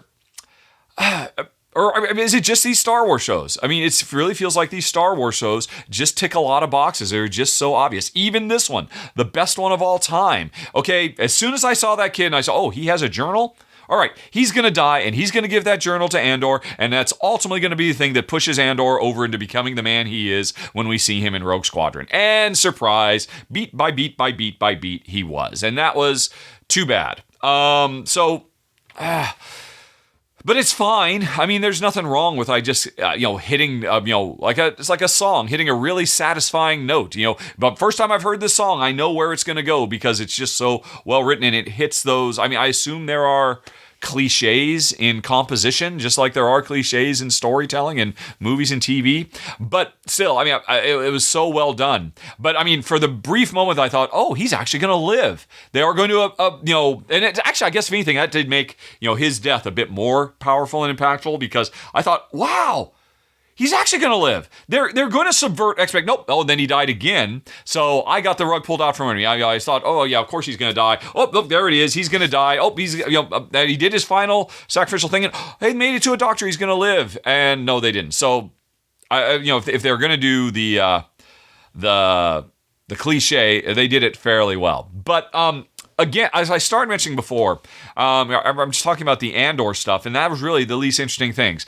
The story of a quiet little ambitious troll of a man was fascinating to me, and how he, because of an incredibly reductive and abusive relationship with his mother, he could only find worth by pursuing fascistic ideals, I thought was absolutely amazing. I mean, the kid is basically an incel, and obviously I am sure the developers, the writers, the showrunners, we're drawing parallels to the world we live in today and using Star Wars as a method to make a real-world commentary. And I think that's absolutely amazing because Star Wars has always been a very political show. Everybody's, because the original Star Wars was a searing indictment of American folly. In the original Star Wars, George Lucas has said this, America is the empire. And Star Wars fans keep saying, hey, stop putting politics in my Star Wars. It's always been there. But rarely has it, and this is a true return to form. Using a galaxy far, far away to be a parallel and a corollary to the world we find ourselves in today and the social movements we find ourselves in today. I absolutely love that. So I find myself drawn to those storylines so much more. Can you be a good person if you are just, hey, I'm just doing my job, and my job happened to be doing something terrible? But also, this was by far the most interesting and engaging evaluation of what it takes to run a successful rebellion. I can't think of it. Waylon? What? The art deal. I can't think of anybody's names but Cassian's name. His big speech on the bridge was absolutely amazing. What have I sacrificed? Where he engaged in a little bit of self-pity, but that's what everybody goes to, and it was an amazing speech. But I found much more interesting, when he's talking to Saul Guerrero. I remember that name for some reason, even though I've never seen a single episode of the animated shows, where he was laying out very openly, look, this is what we need to do. We need to make people's lives so miserable that they will rise up because they've gotten complacent, and they will just, slowly boil in the ever hotter pot of water. And we need to turn up that heat faster. We need to make people suffer. And, and what Mon Mothma, the lady who just talks about Bothans dying, what she has to go through, the choices she has to make, the sacrifice she has to make are absolutely super compelling. I don't know why I'm being vague. I feel like I still need to be somewhat vague, but that stuff was phenomenal. And Cassian Andor, he's very well done too. What's the actor's name? Diego Luna. He's a good charismatic actor. But again, I feel like I understood what was going to happen with that. I mean, because I know where he ends up. I know he becomes, somebody willing to do anything, willing to die for the cause, and that's not where he is at the beginning. So I know what his journey is going to be, and as soon as I see there's a journal, I know that's going to be a big part of it. I still do think it's amazing. The final words of the show, wasn't it? Kill me or take me in. That was really well done. But I mean, honestly, he's still the least interesting. But I say that unlike Boba Fett or The Mandalorian or that wasn't true. Obi-Wan Kenobi was the best thing about the Obi-Wan Kenobi show because Ewan McGregor was just so absolutely amazing. But even still, I found the storyline of the girl whose name I cannot remember, or her character name, but I found her growth and relationship with Darth Vader and with Obi-Wan and the brief détente they had. Those are always the best things about that show too. I want to call her number 3. Was that what she was called? Did she have a name? So that's always been the best. It was the best stuff here. And there were so many interesting moments. And really, it was just that first 15 minutes where it's just, oh my gosh. Okay, yes. First, we're in a grimy city. Then we're in a brothel. Then we're in a dark alley. Then we're on a grimy, muddy street. Then a dog is pissing on a robot. And it's like, just compounded moment after moment after moment that this is just grime porn. And is this just going to keep going? Why am I going to watch this? Why am I going to spend any time on this? When the dog, if the dog had walked up and actually licked the robot, I would have, well, I didn't expect that. Okay, maybe that's saying even a rose can grow in the mud kind of a thing. But nope, they said, okay, let's just keep on grinding things down. I did really like the robot too. That's an interesting thing that always is ignored by all of Star Wars, that Star Wars basically has state-sanctioned slavery, and everybody's fine with it. Even our brave heroes are fine with it. And I've always thought it was interesting because, as revealed in the prequels, there's this notion that, the reason all of society is fine with droids being a subservient class and we don't serve their kind here and all that, again, parallels to real-life slavery, is because the entire galaxy still bears the generational scars of, the droids tried to rise up and destroy us all. And most people don't really know what happened on the front lines, or we know the real reasons what the mass names are going. But most people just know, droids tried to wipe out all of humanity. Droids tried to take over. So of course they're second-class citizens. Of course we treat them like garbage. Of course we think nothing of mind-wiping them. Even our bravest, most noble heroes think nothing about just mind-wiping a droid because it's convenient, even though these are clearly sentient creatures. And I've always found that to be a very, very interesting dichotomy in the Star Wars that's never really explored very much, which is too bad because there's really rich fowl. But I love the fact that, hey, here is, probably more than any other time we've ever seen in Star Wars, a droid that characters have real emotion for, and the droid expresses emotion too. And I thought that was actually beautiful, and the fact that it stutters and all that. And it reminds me how stupid it is that R2-D2 can only speak in clicks and whistles. There's just no logical sense to that whatsoever. It's just a dumb thing that they did, and it just doesn't hold up to scrutiny. But regardless, it doesn't matter. So I really like the robot and the way it was handled, and how obviously it was. Oh man, I can't think of any names today at all. Even though I should totally remember the moms. Fiona Shaw. And for folks who don't know, her final line of "Fight the Empire," which was actually recorded as something else that started with F, but then they dubbed it at the last second. But if you look, you can see her lip syncing is what she really said. What would that have been like if they had actually done that? If she had actually said F the Empire? That would have really taken you out of the moment. I think they probably made the right choice. I get it, and I agree with the sentiment, but we've never heard real word, other than damn or I'll see you in hell. That's the most we've ever heard. So to hear an F-bomb in the middle, I think it probably was the right idea. Their heart was in the right place, but it just would have really kind of derailed the scene to hear a character say, I'm still trying to keep this a family-friendly show, as did they. Although, man, Andor is not a family-friendly show. I think Andor is really the first time we've ever had a Star Wars property where adults can't really watch this with their kids thinking that their kids will enjoy it as much as they do. And I think that's absolutely fantastic. I mean, Andor is the closest Star Wars has ever gotten to what I've come to expect from Star Trek, quite frankly. In that it does use its, it's a mature adult show that is not just trying to sell toys and just tickle your pleasure centers with lots of big special effects laden space fights. I mean, over the entire show, 12 episodes, we have 3 action sequences. They're all very long and they're all very impactful. But yeah, it's absolutely fantastic. Let's see, anything else of note? Yeah. I just would have been happy if the entire show had been set in Coruscant. I still want that. I want, Lives Under the Empire. I want more stories of that Star Wars. But anyway, there were a few random thoughts off the top of my head for you, Jack, and for anybody else who made it this far. Andor is fantastic. I still do think I have to give the nod to Last Jedi. For a variety of reasons, which maybe we could talk about another day. But, folks, we are Dunsville. And once again, we need more questions to be back next month. And thank you all for listening, and for those of you who support the show. And have a very, very nice day, everybody. Talk to you later. So long. Bye-bye.